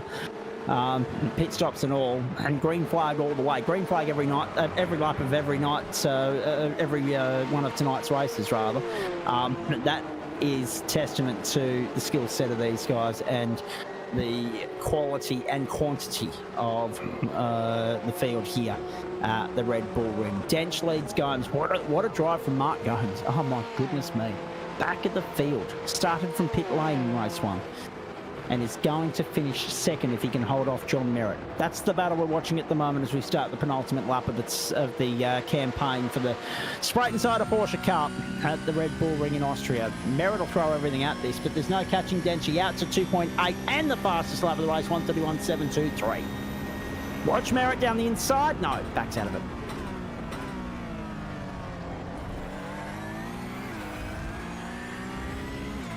Just having a look here at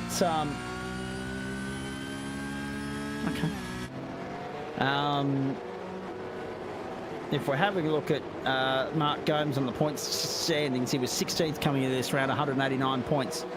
So he could throw caution to the wind tonight. There was no doubt about that. He wasn't really playing for anything, but he'll still gain some positions here with the demise of, well, I don't think I've called Jake Jackson's name tonight. Jonathan Akers is down the order. I think Gomes will still stand to move up the table a little bit, but he wasn't in any sort of contention for any of the major honours. And a bit of breaking news just in as well, folks. I'm just watching Nine's late news writer screen here after the NRLW. The widow of the disgraced, also dead entertainer, Rolf Harris, his wife has passed away today, so aged 93. So there's a bit of breaking news for everybody around Australia as we start the final lap of the Spreyton side of Porsche Cup campaign. What a term it's been. Bobby Camo is sliding out of business at turn 9, and Ben Pedersen has got back out there, but that second stop was 58.9 seconds. And that's just causing more frustration for him. Sam Muir looking for 5th on Chook Fung Wong on the final lap. Muir's going to get it. Fung Wong will look to fight back on the inside, but Muir's going to 5th. Muir has got by Fung Wong on the final lap. And yes, there is a sting in the tail. Fung Wong was staring down a top 5 finish, and Muir has snatched it out from under him. There's still time left for Fung Wong to respond, but if it's not this corner here, it's going to be too late, I think. Muir holds on nicely. Last couple of corners coming up. And he notched up 10 GT titles last term, made it 11 this term, and after waiting a term to continue one of the dominant streaks of sim racing competition, Matthew Dench secures not just round honours at the Red Bull Ring, but that is title number 11. Sorry, title number 10 for the Porsches, 11 for GT, 21 in total across a Monday and a Thursday night across those two series. Title number 10 for Matthew Dench on the trot in the Porsche Cup for Spreyton Cider. Dench has done it again in emphatic style, as only he knows how. Second to Gomes, third to Merritt, fourth to Snadden. I reckon Dench might have got a slide down there out of the final corner, and that's why he was off the accelerator. I think so too. And that's what threw me. Wow. That was Ben Woods. That's just been his frustration with the Porsche. Watch this. See ya. Through he goes. Oh, Bang. I don't think Joe saw him. I don't think Joe saw him there. Brilliant. Well done. How about that? Magnificent. Oh boy! Righto, we're about to find out whether Dench's slowdown cleared or what, or not. But it doesn't matter because he's got title number 10 already secured. 10 on the march, and I mean, plus a GT4 title, plus a couple of other things, and the list goes on. But he had to wait an extra term for the Porsche run to continue, but he keeps it alive. Does the incumbent champion-elect. How rude of Benny Woods to ruin your post-season celebrations, Joe Baldwin. I know, right? I was there jumping around and doing my thing, and I didn't actually see him coming. I was going to drive down the second straight and whack, but I apologise. There was nothing intentional in it. I just went the wrong way. That's all. But yep. Look, it's awesome to be in there racing with those guys in that one. That was super fun. So good to finally get a bit of pace in the Porsche. It's been one of those cars that's eluded me with pace for a long time. So to actually get up there and battle with some of the greats of the club there a little bit, it's been fantastic. So yeah, really proud of the effort. No, and so you should be, mate. I mean, that's a clean sweep in the open split for you tonight. Yeah, I think pole and 3 wins, so it made it easy in a sense because I finished inside. I think I finished 9th in the first one. Did. There was a bit of bad luck that befell some of the open guys, so it was pretty easy to back it up by starting at the front and and just I guess trying to get myself ready for next season when I'm going to be thrown in the deep end with some of the monsters of the club. So I'm pretty happy about that. It was good. Like Chook, 2 seasons ago in the Porsche, he just jumped out of his skin and he was ultra fast right off the bat. And and I thought, oh God, I hope I can get as fast as him one day. And here we are tonight. Until I realised I was about to run out of fuel, we sort of went toe to toe and battled. But I had to let him and Sam by towards the end because I just wasn't going to make it on fuel. I was a litre short, so I think I finished with about 400 mils in the tank. So it was just enough to get it home and do a burnout at least. Well, albeit abruptly and rudely interrupted burnout. But in saying that, can you recall a night where the Porsche racing was as intense and as relentless as that, Joe? That was fantastic from our standpoint.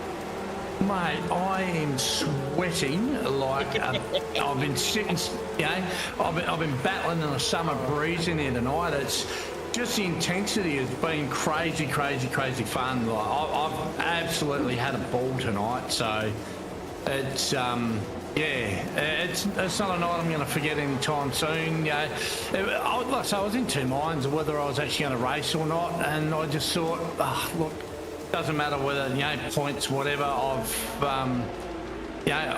got it, but I wanted just to put a full stop on it, and I couldn't do any better than that. I don't think with pole in class and the 3 wins. So I don't know whether I got the fastest lap in the 3 or whatever, but certainly I wasn't going to get it for no incident points. I was running very short in the last one. I only had 1 spare before getting a drive through. I was going to say, I reckon there might have been a couple of stop and hold penalties issued tonight, and no doubt that would have been the cause of great frustration to some. I mean, towards the end there, Bobby Camo was on pit lane for 20 seconds, Barry Pedersen for 58, and that was his second long stop of the night. Greg Heaney finished on the lane, actually, 3 minutes and 56 seconds. But still would be classified, albeit 3 laps down. Magnificent stuff. Tim Watson, I'm going to get to you in just a moment, but since you're here, Joe, mate. We mentioned it the other night. We were rudely interrupted as we were mentioning it, but for the benefit of everybody else, let's just quickly remind our audience, our followers, our members, exactly what we've got to look forward to next term. I already alluded to this one earlier. Our Thursday night on trade becomes our Monday night on trade, but our Monday night main course remains the same. It does, yeah. Look, I think that it'd be the death of the club if we took GT3 away from the main slot on a Monday night. That's been a staple for 5 years, so that's staying where it is. And the LMP2, that's going in the first slot on a Monday night. So big power, big downforce is going to be the flavour of the night right the way through on a Monday. Indeed. Tuesday night, slight change to introductory formula, but if it's not broke, don't fix. Super Formula Light's going to go around again, and it's 3rd consecutive term, and it's second on a Tuesday night. Yeah, absolutely. So the Vs, the Barbers and the F4s, so it'll be like a tier up. So, we'll do 3 weeks of Vs, 3 of Skippies, 3 of F4s, followed up by the Super Formula Lights, which have proven to be a very popular addition to the club. So, so the guys will be able to continue sinking their teeth into that one on a Tuesday night. It should be good. And the beauty of the intro is whichever of the 3 cars, I think I said this the other night, whichever of the 3 cars gets the most participation will be the grand final night car used. So one of those 3 will end up with a 4th round on the grand final, which we will hopefully bring you Tuesday, December 3, I might add. Now, the other thing as well is Wednesday night, a fair bit of change here. An old favourite of the club gets a promotion back to a main course slot, and Pete Matson's had a little bit of say in what's going into the entree slot. Absolutely. Look, anybody knows you splash sponsorship money around here and you carry a fair bit of weight. So Matto put forward that he wanted a NASCAR Oval Series, which we're going to have 8 oval races, 2 road races. That's the entree for Wednesday nights.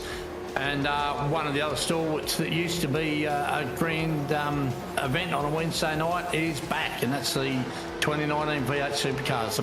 The popularity of a Monday night has probably proven to us that we're ready to step up again and put that one as a main course race again. Let's just hope it doesn't backfire, because it had got to a pretty grim point with participation levels that saw it relegated altogether and then revived as an entree slot. Thursday night, I'm excited about this. Our main course stays the same, and an old entree, which was the main course last night, is moving into the entree slot, going back to the future. GT4's entree, you know, this is a combo. We had the GT4 in the Porsche Cup, I think. Directly after GT3 too, yeah. Yeah, the GT4s was originally the Monday night entree leading into the GT3s. It moved to Thursday before Porsche Cup. What's old is new again, so GT4 leads into the Porsche Cup again for next season. So, I mean, you can see by the numbers tonight, and right through the season, Porsche Cup is certainly remain popular this season, so we're ready to not run around the clock again season before season D. Now, you've got a little bit of a problem, Joe, because you're going to have two DownForce Legends Championships next term, so I'm not sure how you're going to differentiate in terms of the naming here, but an old car favourite is coming back at the expense of IndyCar. Yeah, that's right. Yeah, Nick, he absolutely loves the SR8, like a lot of us older guys that have been around the service. I mean, I think I've been on 11 years this year, so coming up 11 years, and it was around when I started, and I love it. The Radical SR8, it's just such a fantastic car, so that's going to be a... we'll probably have an hour, a bit over an hour's worth of race time on a Friday night in one of what I think is one of the best cars on the service in the SR8. So certainly looking forward to that one coming into the fold, and on a Friday night just for something different. Indeed, and of course, if it ain't broke, don't fix it. Mountain Men staying right where it's at. Absolutely, yeah, that's not going anywhere. That's proven very popular with the guys, so... yeah, we'll get another good mix of cars in there next season, and might even put a poll out. I've normally picked the cars for that, but might even put a bit of a poll out. And Jared Knight's just asked, Monday night entree, LMP2s. So they're going from the Thursday night entree back to the Monday night. So what we found, as I alluded to you the other night, is the jump from the LMP2 to the Porsche Cup was just crazy. Like you get out of the LMP2, big power, big downforce, big grip, into the Porsche Cup. Now, the Porsche Cup's got grip and downforce and power, but it's just so radically different to drive to the LMP2. So yeah, we'll go GT4 to Porsche Cup on a Thursday and put the LMP with the GT3 Monsters on a Monday night. Full calendar details, race formats, all that other information will be public knowledge within the next 3 weeks, of course, ladies and gentlemen. Probably by this time in a fortnight, you'll know the makeup of everything that's going to unfold across the course of that 10-week season, which will commence Monday, September 30. I'm looking forward to it immensely. And then, of course, that means that the Friday night of the 10th week will be December 6th. So make a note of that. Then we're going to bugger off and go on summer holiday. And I am already looking forward to that. I am planning my escape to progressive civilization, which is south of the Queensland border, as we speak.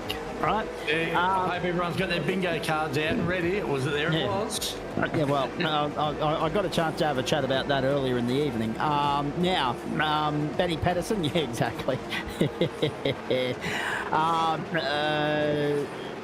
You won't be the only one asking Denchi for advice and tips on pit lane and racing etiquette and everything else, Betty. But well done to you, actually, because we noted the gentlemanly-like manner in which you addressed the issue with Denchi up at turn 3. That was really good stuff. Joe, from your standpoint, great way to finish it off. But now, unfortunately, the next challenge is going to go and play with the big boys. So you've had a lot of fun in the open split in the Porsches. You've been competitive there for a few seasons. You've now climbed to the top step of that summit. There's nothing else left for you to prove there. Promotion is nigh, and therefore it'll be interesting to see if you can put in a performance like tonight, Joe.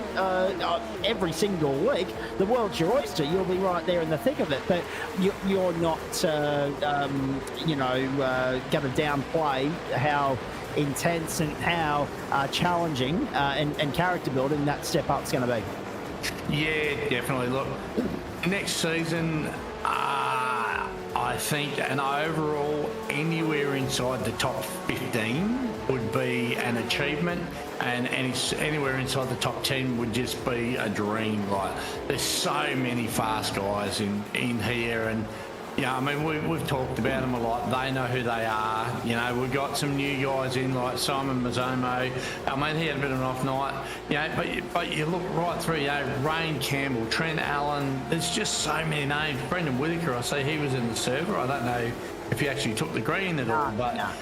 You know, Glenn Arnott, his pace has come up the last few weeks as well, so I'd expect him to step up. You know, Russell Gander's fast, he's pretty new to the club, but then you've got the guys, you know, obviously Denchi. I mean, what can you say about that cat? You know, 10 in a row, you know, and that's nothing to say about what he's done in GT3s and GT4s. That's just in the Porsche. Just absolutely incredible, outstanding. The benchmark, you know, absolutely goes well for him. You know, but Gomez, Merritt, Snadden, Mule, you know, Chook, you know, Adam Lavis, he was fast all season. I think it's probably the first night that I've actually beaten him outright in the Porsche this season. So, you know, my teammate's one of the quickest guys, and Dave Christensen as well. You know, he had my measure. I think he's the only guy who beat me all season. So it's I finally got one on you, Dave. Or I beat you tonight. Heads up. So, but it's, you know, there's a lot of fast guys. So I think to finish in top 15 would be great. Top 10 would be a dream. So that, but you know, I've got to be here and do the laps in the practice now. I can't just expect to turn up and get a result. Practice is going to be pivotal, I think. I think you're right. Very nicely done, mates. Tonight couldn't have gone much better. I think you've nailed just about every other point I would have had to talk to you about, but stay there with me because no other takers, with the exception of Tim Watson, for the post-race show there this evening, but so much to pick apart and so much to talk about. The old experienced hand of John Merritt back in the top 10 all through the night. Dane Snadden took the advantage presented to him, like you, of a front row start off the invert race and held on for a podium finish in race 2, fourth in that third and final one. Mark Gomes starting from pit lane at the start of race 1 and coming through to finish in second place after finishing ninth in the second race is just an incredible story. That's a formidable charge on a circuit that is not known for being able to make that much ground up at the best of times, because everyone's usually pretty well stacked up, overtaking, etc. and so forth, and the times are evenly matched. So for Gomes to be able to rip and tear through there, he had the whips cracking. Benny Woods, that was unfortunate what happened to him. Had some issues with the car in the final race there. Dropped right down the order in the second race, dropped right down the order, climbed back 20 positions in race 3. And as Betty Pedersen's already commented on the YouTube thread there, he had some issues as well, which was unfortunate. The Porsche was slip sliding all over the place. Some mega saves tonight from all and sundry as well. Tim Watson, I'm going to hazard a guess that you've been appointed the Whiskey Business Racing representative tonight, because Greg Heaney's nowhere to be seen. I don't know where Greg is. I thought he would have jumped in too. I would have thought so. Yeah, I don't know where the rest of the boys are. I was going to go. I'm just having a look back through our chat threads, and I can't find anyone else in the server except us four. Sorry. So it's Daniel, Joe, Tim, and Zach to take you home on a Thursday night, ladies and gentlemen. Hey, Watto, sum up your night for me. Up 2 spots in that final race. How'd the other two go? Too many mistakes. Just under brakes, going in a bit too deep. Too keen on the accelerator, just spinning too many times, and just killing my races. In the third race, I jumped the start, so I had a drive-through penalty. Dane Snadden's now actually joined us as well, so we'll get to hear from Dane in just a few moments' time. Just recapping too, guys.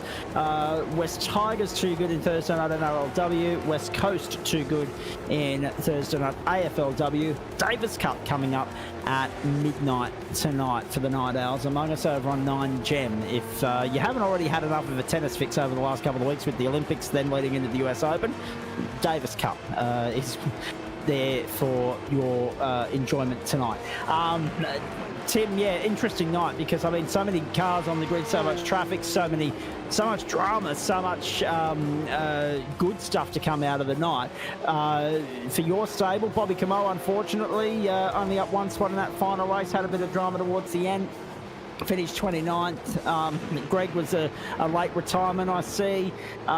Looking further afield, I mean, Dane we've already spoken about. He had a terrific night at the office, but he had no moral support at the top end of town. No, not at all. He kept the flag flying for us tonight, Dane. The rest of us had a bit of a shocking night with too many mistakes again from some of the other boys, but that's racing, and we'll go off in the off-season and hopefully get a bit of practice in and get quicker and get better. Sum up the season for me, mate. What have you enjoyed most about it? What would you like to improve upon? And I mean, as someone that's been involved on both sides of the fence with race control as well, what are you most looking forward to about next term? For the Porsches, first year doing them, or first season doing them, very different to drive compared to what I've driven before, so just learning the way they drive, the way they handle, brake, everything else that they do. Next season, I'm not too sure yet. I'll have a look and see what sticks out the most, but I'm sure I'll jump into RC somewhere for one of the seasons, probably maybe supercars again, but yeah, don't know what I'll jump in and race yet. Indeed. Now, just while I think of it too, folks, mentioned earlier that we've got our Australian Open Wheel Nationals next Wednesday night here on the platforms of the GSRC with the team from SRW, the Interclub Challenge. It would be remiss of me not to acknowledge a couple of nationals happening for categories in the real world this weekend. So good luck to the HQs, of course, down there at Baskerville. Good luck to Formula V and the saloon cars over there at carco.com.au Raceway Wanneroo. I didn't get the Guernsey, I didn't get the call up this year to come across, Joe, for the Formula V Nationals. No, but it's on this weekend. I had the privilege 5 years ago this very weekend, combining the 29th birthday with the Formula V Nationals at QR, and it's still one of my broadcast career highlights. And the audio of the national final, the commentator cam of the national final, still on social media somewhere. Go and have a look at it, folks. Just me losing it for 12 laps all the way through. 7 cars fighting for the lead, etc. and so forth. All of the things that we know and love about Formula V. So yeah, those 3 national categories headlining an enormous weekend of club and domestic motorsport. And of course, the Sandown 500 and all their support categories are on as well. But there's an enormous amount to look forward to. So good luck to everybody that's involved in all of those events this weekend. It'll be an enormous amount of fun. Nats off for live timing. I don't think there's any live TV coverage per se of the events that I've just mentioned. Tim, just to go back to you, mate, the Whiskey Business Stable, it's growing by the day. It is. Greg's getting the checkbook out, get as many guys as he can. Yeah, it'd be interesting to see how many we can get in the off season and grow the team up and get as many guys in the track. No, I'm gonna have to talk to my boss. What's this paycheck thing, Tim? Are you getting paid? Yeah, exactly. no, not at all. What's going on? the theoretical one. Actually, probably an opportune moment. Stay with me, Tim. I'll come back to you in a brief moment there, mate. Bring in Dane Snadden, who's already commented here. Mate, well done. What a night for you, hey? 2 top 5 finishes, and made the most of the opportunity presented to you by the invert after race 1. Talk us through it. Yeah, what can you say about the Red Bull ring, eh?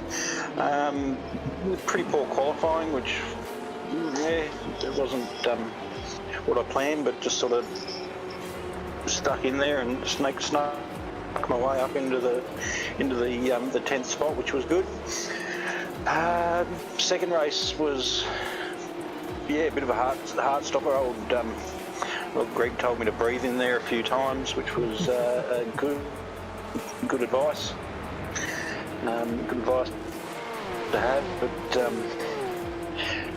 what I have had Denchi come up behind me at some stage in the second race there, and it's like every time that guy gets behind me, I fucking, sorry to swear there, boys and girls, he always puts the pressure on, I always make a mistake, so I just got out of his way and stuck under his spoiler there for a good sort of 8, I think it was good, it felt like a good 8 laps anyway, for second, but just made one mistake out of the first corner there on that bloody sausage curb and let Benny pass me, but third was really good. Third race, Zach, was finally got a good start. All these guys are using dual clutches with their fancy steering wheels, and I'm here using my space bar, so that was good to get a good start off the line. And Trucker Baldwin, what's he doing tonight? I think he's at his wheat bix or Nutrigrain or something. He was absolutely flying, and I thought, no, I'm going to have to stick it up the inside here of a Trucker. I can't let him beat me. So that was good actually. They gave me a bit of a gap once I got past him, and spread my legs a bit, but yeah, those boys are damn quick. So one little slip off in race 2. Third, fourth, happy with that. Yeah, third and fourth in that second and third race, absolutely. And it was one slip up that cost you second in that second race, mate. I mean, you were within a stone's throw of Matty Dench. Next minute, you got Benny Pedersen all over the back of you like a cheap suit. Yeah, that's it. As I said, Denchy, having him come up in your rear vision mirror is always a bit of a tough one. So I just got out of his way and stuck it up in his rear vision mirror and sort of stuck with him for heaps of laps, which was really good. I was stoked about that. Obviously, the pace of these guys is insane. What was it? The off tracks. Yeah, that was a tough one tonight. I think had one left in race 2 for the last 15 laps. In the third race, I was on two to go, so I had to back off and just bring the whiskey business Porsche Cup home. I was going to say, I think Daniel Carrier-Sarr and I had the best seat in the house tonight watching you guys ply your trade. And Joe, I'm slightly worried about what IndyCar's got to do to match or better that tomorrow night when we're back here at the Red Bull Ring. Oh, I tell you what, it's going to be hard. Look, I love a bit of Indy, and they're fast and they're brutal, but my God, tonight was a cracking race. And I got to say too, Dane, man, that was a great race we had at the start there. Just gave a bit of room. There was a slight bit of contact, but there was nothing egregious in it whatsoever between like you or me. I don't think it was just good hard racing, and yeah, you got the move done, and I got swamped by the aliens there for a lap or so. And speaking of aliens, one of them's just popped in here to have a chat. But no, I was pretty happy to get the start I did in that second race. And I got out, I was like, yep, I'm on. And that caught me, and yeah, and that's what I was saying about making, having pace but minimising mistakes, and it's something I didn't do tonight, which sort of took me out of the fight, but it was fun while I was there. Indeed. Hey, I'm going to bring Benny Pedersen into the chat in just a moment, but all of you stay here, please, because I feel as though we can throw this around and get a few different comments as we head towards 11 o'clock Eastern time. But Joe, before I do bring Benny in, last one for you. You seem to be nailing your starts at the moment. I've got a clutch pedal back, so when I got the new pedals, which a lot of the guys know, I was lucky enough to pick up a set of the Simiki ones, but it didn't come with a clutch, so for a couple of weeks I was getting bad starts, and I was using buttons and trying to do it, and then what's helped me is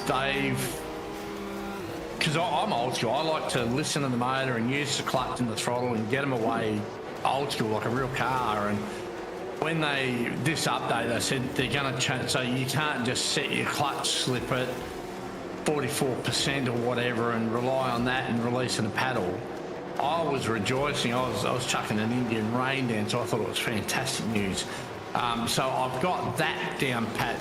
That's always been one of my strengths is starts. So they've brought the car back to what probably suits my style with standing starts, I guess. And I think race 1, I think I had 6 positions by the time we got to turn 2. Race 2, I had that great start, but by the time race 3 came around, I don't know if I got a bad start or everybody got a cracker, because in the top 10, not one person got an outstanding start or a bad start. Everyone just funneled down to turn 1, just dicey-do. Whether everyone just took it easy because it was a longer race or what, I don't know. But I even said to the guys in the Discord, like, everyone's just playing nice. Is it AI? Like, what's going on? Everyone just funneled into a line and just got on with the race. It was fantastic. And interesting that you mentioned that, because we did note that the first 2 races only being 16 and 21 minutes, all hell broke loose. It was pedal to the metal. Caution to the wind, crazy. because like there was no fuel saving, there was no strategy. It was just get in and get the job done, get the gloves off and go. But you had to quickly change your mindset if you're at the pointy end of the field for that 3rd and final race. Speaking of pointy end of the field, a guy that really plied his trade quite beautifully in races 1 and 2. Unfortunately, it's all gone terribly wrong in race 3. Benny Pedersen's here in the booth alongside us now. Mate, good evening. And bad luck, because for the most part, race 1 went beautifully, held off the 10-time champ. Race 2, hard fought, but a couple of seized part moments, and you get back to 2nd. Then you have a chance to go toe-to-toe with Denchi in race 3, and unfortunately, I think it was pit entry that tripped you up, was it? Benny's microphone's on mute at the moment. I'm hoping he'll unmute himself and have a chat to us here, but I can't hear him at the moment. So if you've got me, Benny, your mic's on mute. So once you can fix Benny, push the talk, mate. Push to talk, or well, that won't even help while the microphone's mute signals up on his mic. But hopefully we'll have him in here for a chat in just a few moments' time. Let him sort that one out. In the meantime, everyone was with off tracks there. So Benny, I thought Benny might have even hit a bit of an off track there in the 3rd race, and it might have slowed him down a bit. I'm sure we'll find out from him eventually, and I'm hoping we do. While we wait for him, Dane, going back to you, because I've already asked him about his thoughts for next season. He's probably going to be doing, double duties again between racing with you guys and obviously being our race control, or one of our race controllers. What's your look of, what's your take of the new season and the makeup of it, and what catches your fancy there in terms of the offerings? Going to be brutally honest, Dak, I haven't actually delved too far into it. I did hear in the GT4 chat last night that there was a NASCAR truck series. Correct. My stepdad back in the day used to race Car Dome and at Albert Park. So that is something that's pretty dear and close to me. Anything American, stick in NASCAR, and mate, I love that sort of thing. I think I've been looking at the splits again. I think I've been moved up to pro in GT3 if I'm reading the books right. So a lot more practice is going to have to go into that. Do we? What the championships ended up in the P Cup yet? Adam Davis is punching those numbers out as we speak, and I'll bring them to you as soon as I've got them. In the meantime, that's it. That's mainly the reason why you blokes are still here. I'm just trying to pad at the moment whilst Adam Davis crunches the numbers both on P Cup and LMP2. Unfortunately, we're not going to have Benny Pedersen because his mic's playing up, so he's just let us know about that, which is unfortunate, but we appreciate the heads up, mate. So just while we wait for that, for those of you that are just tuning in and haven't heard, so Monday night is now going to be LMP2 into GT3. Tuesday night is unchanged, introductory formula, loses a couple of cars. Gone is the Formula Ford and the Renault 2.0, but you keep the Formula V, the Skip Barber and the Formula 4. And then, of course, Super Formula Lights follows that. Wednesday night, overhauled. So the NASCAR trucks, as Dane's just been talking about, they're in the entree slot. Supercars in the prime time slot. Thursday night, GT4 back to an entree slot. And Porsche Cup stays in the main course slot. And Friday night, the Radical SR8 replaces the IndyCar, Dane. I mean, we've loved the IndyCar, but the Radical SR8 has a good following as well.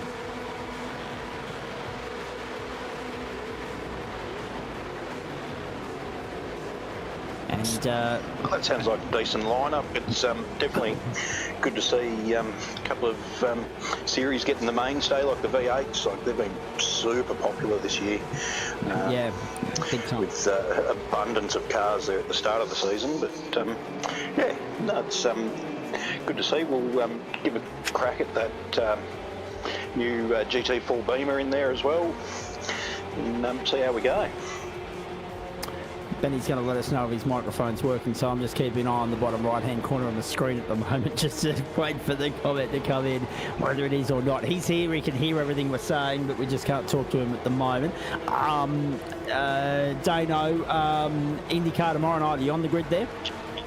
The replay there from race 3, and there was there at the start of the race, I got shoved back a few spots, but I tried to hold my own in some of that elite competitors I was with. So, but, you were keeping good racing company there. You were keeping very good company at the top end of the field, and we were loving every single piece of it. It was great entertainment from our standpoint. Tomorrow night, IndyCar, you here?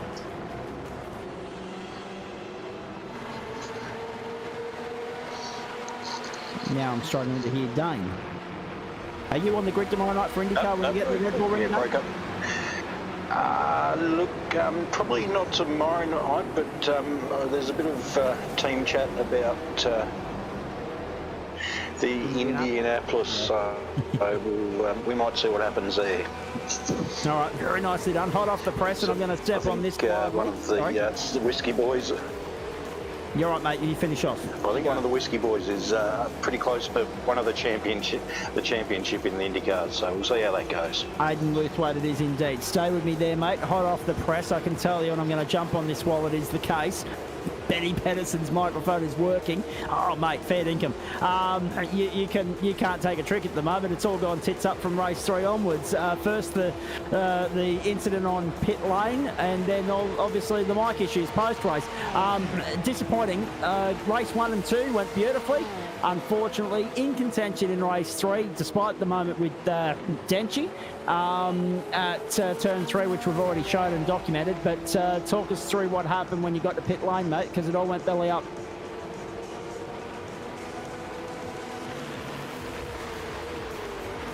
Okay, now we've got an issue. Now we've got a separate problem. I can see Benny's lighting up, but there's no one home, unfortunately.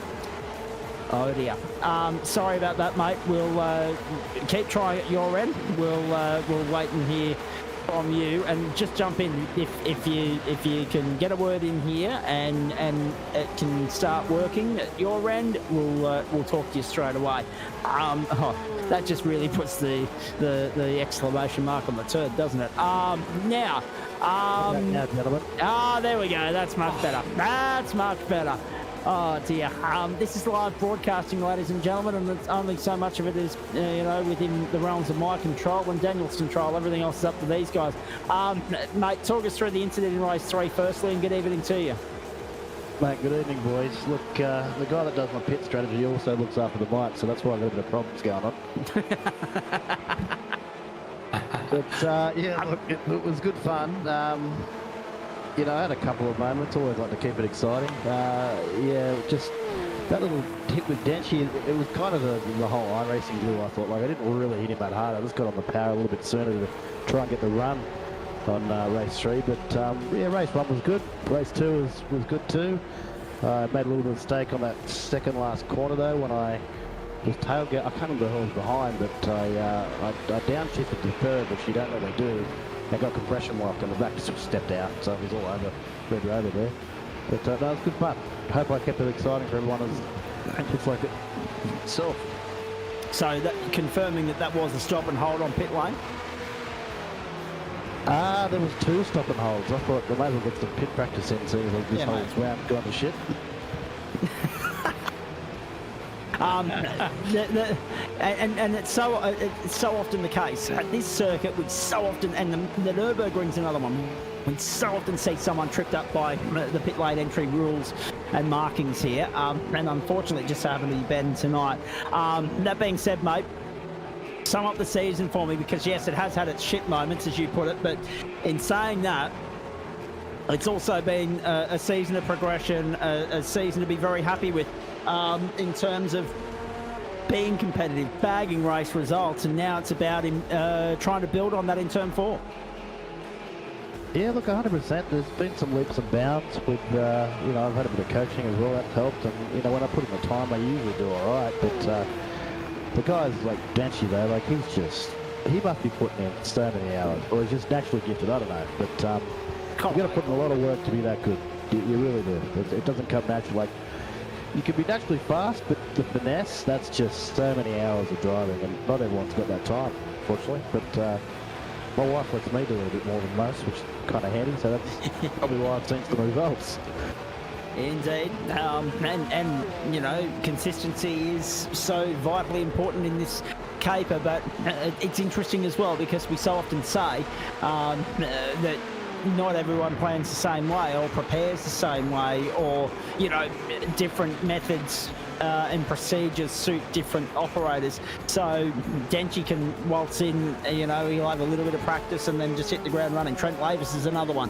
Hobbo will, you know, sell you down one storyline and make you believe that, you know, he's got not a hope in hell if he's only doing limited practice, but he's always competitive.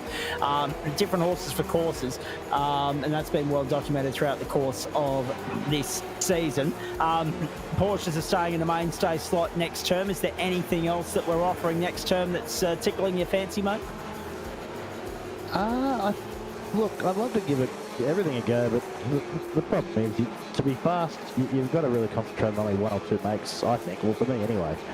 You know, so that's probably what I'll just focus on, just stick with the Porsche. I might dabble a little bit mini car maybe, but we'll see how we go. That was one hell of a save that we just saw on screen there as well, Benny. We've got no idea how you jagged that back.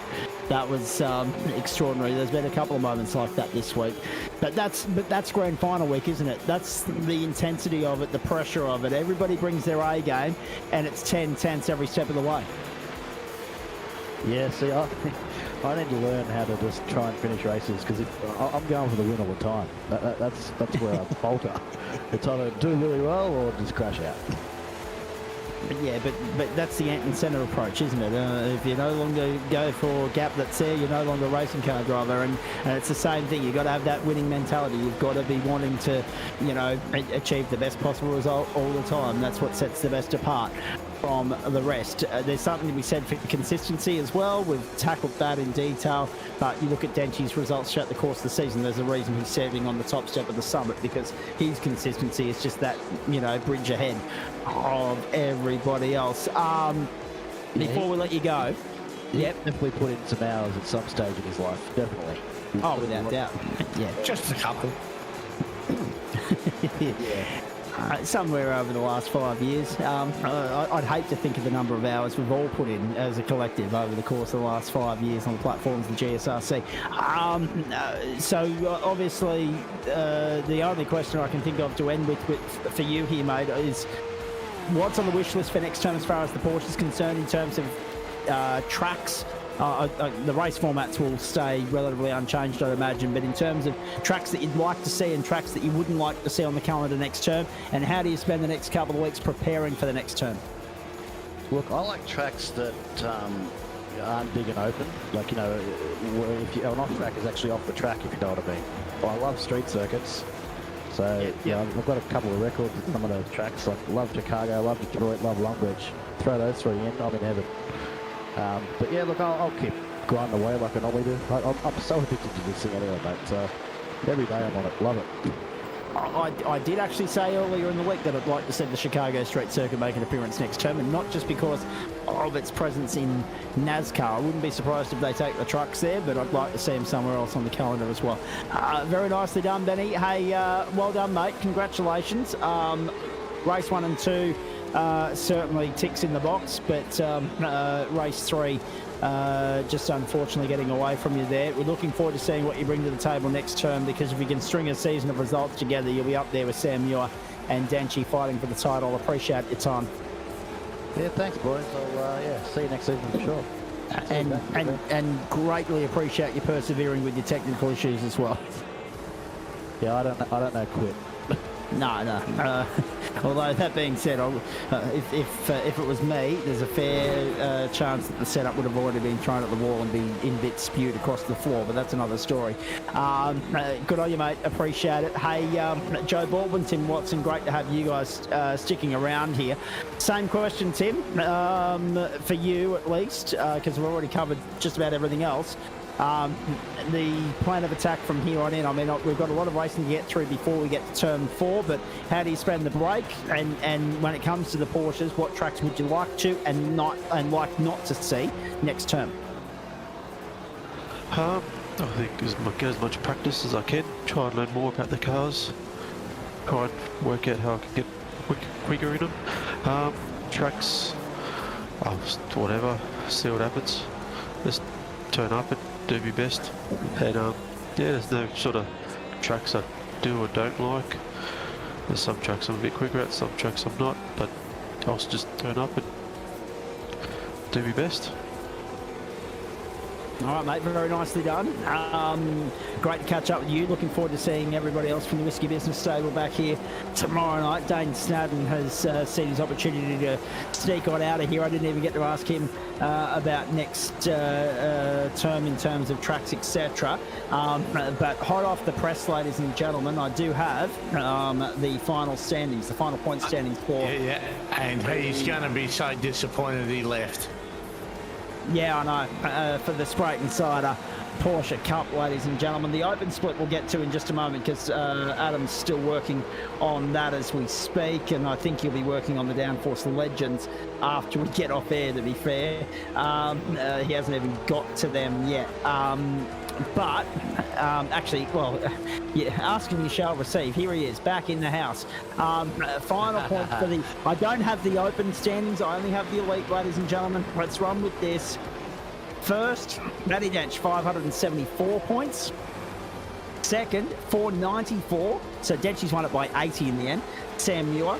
Third, Dane Snadden, 356. Pipping Ben Pedersen by 7 points. 356 played 349, and the difference was the 11 points that Dane got over Ben tonight. Just extraordinary. Can you believe that? Chook Fung Wong, 320, 310 for Ryan Campbell, 299 for Adam Lavers, finishes in the top 10. Nick Wood, 293. Trent Allen, 293. Ben Woods, 277. And Mark Gomes, 271 points, finishes 11th, but moves up 5 spots in the process. Johnny Merritt, if you don't mind, down in 21st position, I think it was, has ended the season with second for the round, 90 points. First for the round was Denchi, 124, and 87 points for Dane Snadden for third for the round. So how does that sound, Dane Snadden, as we welcome you back into the booth, mate? How does that sound? Third in the round and the championship, mate. Well done. Hey, how about that, boys? 7 points on Benny Pedersen, and you can thank the slowdown on pit lane, I reckon. Yeah, well, would you believe that's 2 third places in a row? So, so I got third place in last season, 2 seasons championship, and third again. Last season, a few people dropped out. This season, a few people didn't. So I'm probably more stoked this one. That's baller. That's wicked. That's awesome, mate. Well done. I mean, to be fair, I haven't got last term's points on me, but that's magnificent, and it goes back to what we were talking about with Benny Pedersen with regards to consistency, doesn't it? Yeah. What was it? There was I think it was John Merritt last night saying, like, you don't have to go flat out all the time. You just sort of try and bank those points. That's some pretty good advice. So I took a little bit of that on tonight, but had some pretty good pace in the races. So also put it out there a bit, but I don't know. But these guys are absolutely insane. Like when they say alien, I'm still. I mean it. Yeah, like qualifying, I'm still half a second off. Even with the new VRS stuff, we're back with the Fanatec. I was probably about a second. So I always used to gauge myself against Denchi. Like if I was 1.2 seconds off his pace, I was normally pretty happy with that. But being half a second off now, that's big for me. But yeah, Ben Pedersen's absolutely dynamite in these Porsche Cups as well, so to pip him at the post, exciting for me, bad luck for him because he's a gun racer, so I'm just stoked to bring home third. I'll get one of those little trophies again. That's my third one, so pretty happy with that, boys. And congratulations, Dane. Well done. Absolutely. Yeah. No, congratulations from all of us. Porsche open split. Well done, Joe Baldwin. 598. Dale Atkins 426. 412 for Barry Punter. Eduardo Zamora 388. And Greg Heaney 351. Joe first for the round, 125 points. Truth, you got one more than Denchi. 90 points. Second for the round went the way of Eduardo Zamora. And third for the round. Hang on, let's have a look, see here. I can't see third being lit up on my screen. No, it was equal second. It was 2 seconds. Equal seconds, yep. Yeah, so Zamora and Brett Bradbury equaled for second.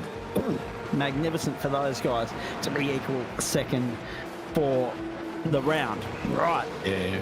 Now, Joe. Technically put Gander third with 89 points, so only 1 point the difference. So the top three, sort of second through to fourth or fifth were all very close on points, but you were in a different postcode, Joe. Apparently, yeah. That's probably without a doubt for me. It's probably my best night of racing in the Porsche in the Open. Which I mean, like, my pace has jumped a lot in the last few things. And I want to shout out to Josh Weiner, who I seen his comment earlier on. Reckons apparently I left the sandbags at home. You could say I had a fire sale a few weeks ago on sandbags, but no. It's just learning the car and updating the equipment's definitely helped with braking performance. Is probably what I put my biggest jump to in the pace of the Porsche. So since Monza, I've just been. I wasn't expecting to be fast at Algarve last week, but I put in a pretty respectable effort. It was only my teammate Dave Christensen that got me, but I think I even accumulated more points overall than what Denchi did in the elite. So it's been a good season. I'm not going to lie, and the teams championship as well. The Aussie races. Black, yes. Myself and Dave, we finished 933 points, and the next in line was the Samuel Jake Jackson combo in the 1-9 racing at 700 points, and then Grange Automotive. Yeah, Grange Automotive, and they probably would have finished stronger. Barry, I think, came through halfway through the season. I don't think he was with us. Was he? No, Harry was on the bridge tonight. He was here all season. James Darden, without Aidan Luthwaite's assistance tonight, got Whiskey Business to fourth on 6.14, and Twitchy Foot 587, Ryan Campbell and Ben Woods, and we know that they had a shocker tonight as well. So, I mean, for every good story, there was a bad story tonight, Joe. Yeah, and just quietly, Matt Dench in the teams championship finished 7th overall on his own, people. on his own. Just put that into context. The dude's a machine. So 13 points off the combined Rain Campbell Ben Woods effort. Magnificent from Dench, and he did similar in GT3 as well. Just extraordinary. The man's a freak. Hey, truck up. Now that you've, obliterated everybody here at the Red Bull Ring in the open split, we know that you are El Presidente. So, how much sway, how much weight do you have with regards to going to the committee and saying, look, next term, I don't care what the race format is, I just want every round to be at the Red Bull Ring? I think I got no sway, but I tell you what, a few iRacing dollars here and there won't go astray. But no, I mean, if it was me, I would have like here, Oran Park. I'd have the two main road courses in Long Beach and Detroit. I love those places. Yep. Yeah, and I don't know what it is. It's like, and I'm sure Ben would say the same thing, Dane would say the same thing. There's some tracks that just suit your driving style better. I think we ran at Detroit Belle Isle a couple of seasons ago in the Porsche. Now, at the time, I was averaging 2.5% off the fast group, and I think I was running 6th or 7th outright, and it was just because it's a track that I like and I understand, and it's next season's going to be a lot tougher than this season. Not to say this season, like early on, there was a lot of pace. I thought Zamora was going to run me down in the championship. He was really, really strong early, but he had a couple of tough rounds and fell off towards the end. But I'm sure he'll regroup and have a good run at the championship with Aikens and Hunter next season. Greg Heaney's improved a lot, so I'll still be casting an eye over the Open Championship next season to see how those guys develop. And now that I'm not racing them, I'm happy to give them some tips with how to set their equipment up to get a little bit of pace out of the car. Very good. Yeah, but to be fair, like iRacing's actually doing a lot of that work for us now. They've got brake percentage limiters in the software and stuff now, so yeah, anyone can do it. Like it's just a hardware upgrade and getting used to it. And I got to admit, I've done a bit of practice, so it's been a good season. It's I missed it a couple of seasons ago thanks to my teammate Adam Lavis, but definitely put it together this season and had a good run. So very, very proud. Yep, and so you should be, mate. Very well done to you, and very well done to everybody. We'll talk more tomorrow night, Joe, about what's on the horizon for you over the next 2 weeks, because being a committee member, I don't see you getting too much time off, but at least, yes, tools down for everybody else in a matter of speaking for me at least, the second week of it. I don't get the first week off. We're here Wednesday night, we're here Friday night, we're here Sunday. Well, I'm here on the Sunday, at least, and a couple of our club members will be as well, for the Logitech ePro Bathurst 1000. So there's a lot of great virtual motorsport coming your way across the course of the next couple of weeks. Anyone else got any final remarks? Actually, Dane Snowden, your calendar wish list for next season, hit us up. What's the preferences and of this season's calendar? What would you like to see back on the schedule? Look, I always just take it race by race, but I love the main tracks, mate, like your Spa and your Bathurst. I've done thousands of laps around those tracks. I always find it fun. I don't know. Setups in the Porsches and other vehicles, I sort of unfortunately have to pay other people to do it. I've never really been good at setting up a car, so being good with the track sort of is a lot setup dependent for me. So if I've got a good setup, like tonight's setup was probably 90% there. So I don't know. Tracks, if the car's good, I'm good. That's pretty much it, mate. And also, just as a final point of interest too, folks, final championship points have been published now for the DownForce Legends, Spreyton side of DownForce Legends LMP2. Chris Noble Trucker's seen himself out. He's gone. He'll be back with us tomorrow night, just before Dane and Tim go. Chris Noble, 410, defeated Matt Distill, 397. That's how tight it was, ladies and gentlemen. Quite extraordinary. Chris, of course, benefiting from the fact that he had a drop round, Matt did not. Lane Thoburn, 333.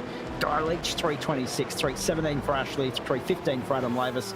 And then Nick Wood, 294. Brett Barker, 288. 268 for Aaron Russell. And 261 for David Baz made up the top 10. So there you have it, done and dusted for another season of Spreyton Cider DownForce Legends, the first of LMP2, but there's of course 2 sets of DownForce Legends Championships coming next term with the Radical SR8s on the Friday night and the LMP2s on the Monday night. Any final parting words from either Dane Snowden or Tim Watson? I'll jump in and probably say a big thank you to Daniel and yourself for broadcasting our races all season, and you do a great job, so it's good to come in and have a bit of a chat after the race, and congrats to Denchi and Joe on their championship wins.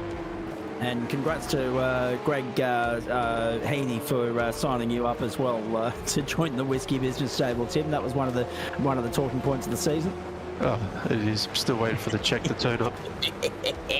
Yes. Dane? Final words. Yeah, just congrats to Denchi.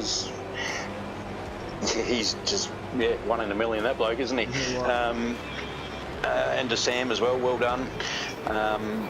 Thanks to you, Zach, Daniel, Adam, all the race stewards as well. They put their time in for us to go and play pretend race cars.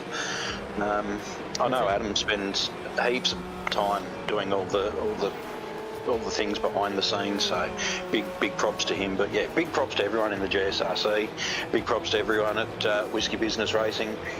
Namesake, I'm enjoying a couple of whiskies right now, so I'll leave that in your capable hands, Zach, and you guys have a wonderful evening.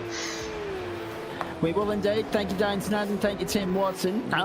Daniel Correa-Sarr has been the very silent party member of the party for the last hour and something minutes. Daniel, welcome back to you. It's once again 3 1/4 hours worth of post race, 3 3/4 hours of coverage for you tonight, folks, and about an hour of post race coverage. But it always is the same on a grand final night. We're always really busy at the end of the season, putting the full stop on things. Daniel, though, I'm going to extend on what Tim and Dane said. Yes, it's a job for us. And, occasionally we do it well, but to be fair, we can only be as good as the product on the screen here, and what they dished up tonight was right up there with some of the best we've seen. Yeah, 100%. 100%. I'll be honest with you, I didn't expect the Porsches to be as good as they were around here, and in hindsight, I'm not sure why.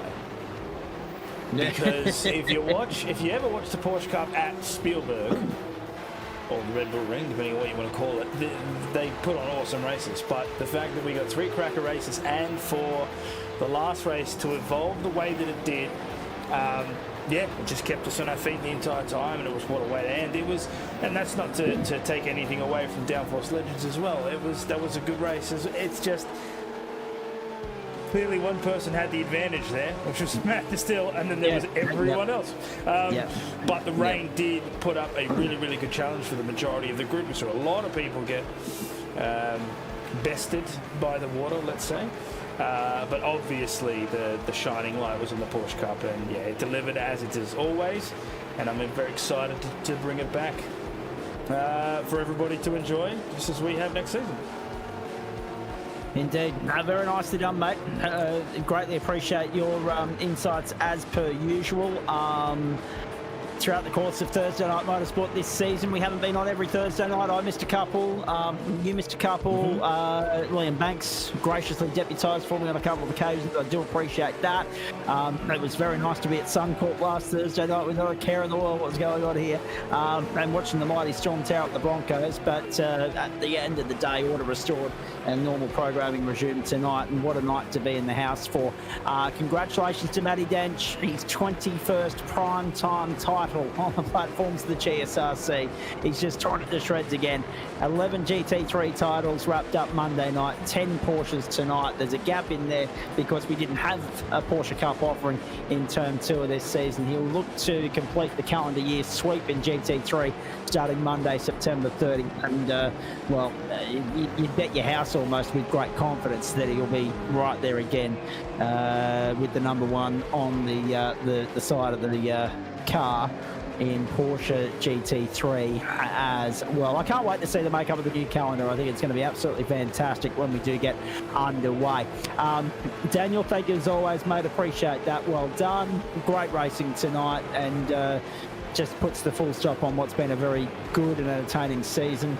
You're right about the DownForce legends. That was one grueling test for those guys. A couple of them were able to master it, and a couple of them very happy to see the end of Daytona. In fact, they're probably still drying out.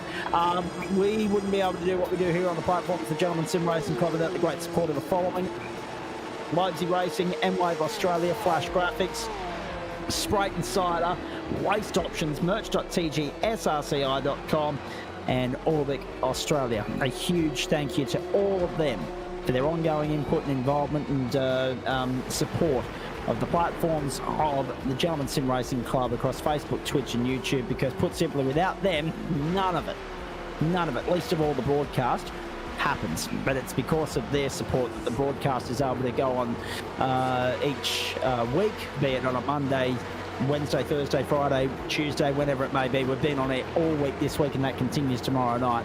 But the regular slots, Monday, Thursday, Friday, happens because of those people, and it's why these guys still have a platform in which to go racing in a club capacity as well into the end of the 18th season. Season 19, of course, that gets underway Monday, September 30. Still a lot to look forward to before then, though. Let's have a look at what's coming your way on the platforms of the GSRC across Facebook, Twitch and YouTube as you look over the top of the Red Bull Ring there in the Styrian Hills, Spielberg, Austria. Magnificent, isn't it? Because, let's be honest, what you're seeing there is the end of the Porsche race, the replay of race 3, but what you're also seeing there is a proper late afternoon summer, just the way it should be. Hello again to our friends in Queensland that wouldn't know what the bloody hell I'm talking about until they go and visit another part of the eastern seaboard. We've got Greg Heath. Oh, Greg Heath's in the house at long last. The whiskey business entrepreneur, the whiskey business owner, operator, CEO, whatever you want to call him. Hello, Greg. I was just about to give these guys a wrap up and say goodbye and come back tomorrow night, but since you're here, put the full stop on that for me, please. What were your thoughts on that? I mean, you finished up with, I think it was 5th in the Open Championship for the Porsches tonight, pipped by Eduardo Zamora, and Dane Snadden's nabbed another podium for the stable.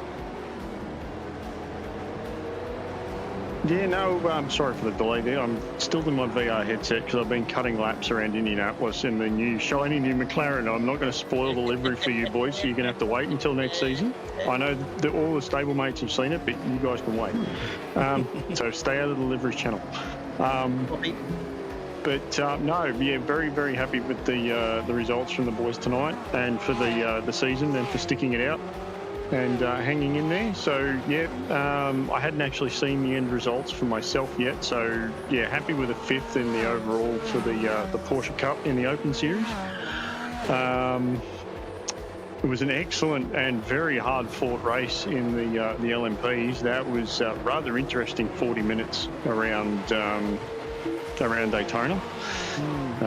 Unfortunately cost myself 2 places about 3 laps from the end because I rolled my brake bias the wrong way and pinched the rears twice in a lap in about 3 corners. So, but Yeah, no, very happy with the results for the, as I said, for the guys, and we're going to try and get as many cars as we can on for the Brickyard in 2 weeks to, or next week even, for to try and get Aiden the top step of the podium overall for IndyCar. So. Very good indeed. And takeaway of the season that was, I mean, LMP2 moving to a Monday night. We got your thoughts on that the other night, I'm pretty sure. But the Porsches, another season coming up on a Thursday night. What's on your wish list as far as the track lineup is concerned? To be honest, I'm not too phased either way, being that it doesn't have LMP before it. I might actually be able to get some proper practice in before jumping into the Porsche, as opposed to jumping directly from an LMP into a Porsche. I may drop LMP next season. I don't know yet. But being that it is before the GT3s, I mean, you're going almost like for like downforce wise. Obviously the LMP still has a bit more because it's just that touch faster, but and it's also that little bit lighter. You get a little bit more downforce out of it. That's the nature of things. But yeah, not 100% sure on that yet, but definitely sign me up for the Radicals on a Friday. I'll be there with bells on for those things. Those are an absolute hoot. Porsche Cup and probably, yeah, still GT3s and SFL as well. So very nicely done. Now, tomorrow night, IndyCar, Red Bull Ring. Does tonight serve you well in terms of preparing for that, just because it's the circuit and you'll be familiar with it, or not? Kind of already familiar with Red Bull. It's just going to be a matter of getting a handle on the car and how bad it chews out a set of hards and chews out a set of soft tyres. That's fair. That's fair. Looking forward to seeing that McLaren in a couple of weeks' time, mate, and looking forward to catching up with you. We'll have a better chat tomorrow night here. It's, 11:15, so we're nearly done. I've actually wrote Daniel Correa-Sar involuntarily into overtime tonight, but I think we always knew that was going to be the case, being grand final night. Well done. Thanks for dropping on by to have a chat with us, and look forward to catching up with you tomorrow. No worries. Cheers, Zach, and well done on the broadcast again for so far this season. Thank you, mate. Not done yet, though, folks. Still a lot to get to. We'll do some thank yous again, obviously, tomorrow night. But, I mean, it's happened because of people like, from a broadcast standpoint, Sam Chapman, Joe Baldwin, Daniel Correa-Sar, Josh Zuno, and, of course, Adam Lavis throughout the course of this season. And Adam is the spearhead operator of all of that, really, to do what he does. He put in all the man hours way back when, to which everybody else benefits from to this day. But there's still, you know, I mean, between Grant Gill and Daniel Correa-Sar, everyone's finding something, you know, new to reinvent the wheel and keep, you know, moving with the times throughout the course of these broadcasts. Each and every term. We've loved it for 18 seasons. We've got a 19th coming up. We're very excited about that. From a commentary standpoint, it's been the likes of our operators, our directors, our producers playing side saddle or side kick rather to Liam Banks and me throughout the course of the season. I greatly appreciate that Liam's been able to manoeuvre his flexible schedule around a little bit so that he can jump in when I'm unable to. There won't be too many of those nights next term, but we don't even know what the makeup of the broadcast lineup as far as what nights we're going to be on, off, etc. look like just yet, but we do know that we will be here and we're looking forward to your company. As I said earlier, it doesn't happen without the sponsors, but it's the club members that keep on coming back and the new members that keep getting involved that just make this thing what it is, which is fantastic. And the fact that it is still thriving in its 5th year. There's a lot of people that would envy that. To our committee, it's a thankless job, but they work so hard to make it happen, and it's tireless, the effort, the hours, and the passion, the dedication, the commitment they've got to it and what they do behind the scenes. It's sometimes thankless, but they put in a lot of hard yards for our benefit. We just reap the reward. I turn up on a Monday night, a Thursday night, a Friday night, switch the microphone on and go. I really have the best seat in the house, the best job in the club, and of course to our race control and our stewards as well. The boys have already touched on that. There've been some really good nights in the booth for them this season. There's been some challenging nights as well, and usually the challenging nights come to a head for the drivers on the circuit. There's a lot of action, there's a lot of drama, there's a lot of chaos. So it's much of a headache for race control and the stewards, but that's the stuff that we enjoy. That's much to our amusement and our benefit, and the quality of the product and the broadcast and the entertainment, because that's what we're in the entertainment business. It's all about the spectacle. Reminder of what's coming your way on the platforms of the GSRC across Facebook, Twitch and YouTube. Tomorrow night, 5 to 8, IndyCar. Joe Baldwin and I with you, round 9 from the Red Bull Ring, a replay of what should have been round 2 back earlier in the season. Thank you, Global Tech IT outage.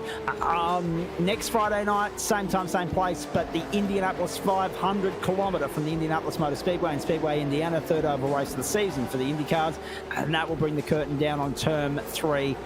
Full stop. And that is, unfortunately, yes, a little bit of overtime required, week 11, but there's nowhere else we'd rather be, and we're expecting a big turn up for the Indy 500.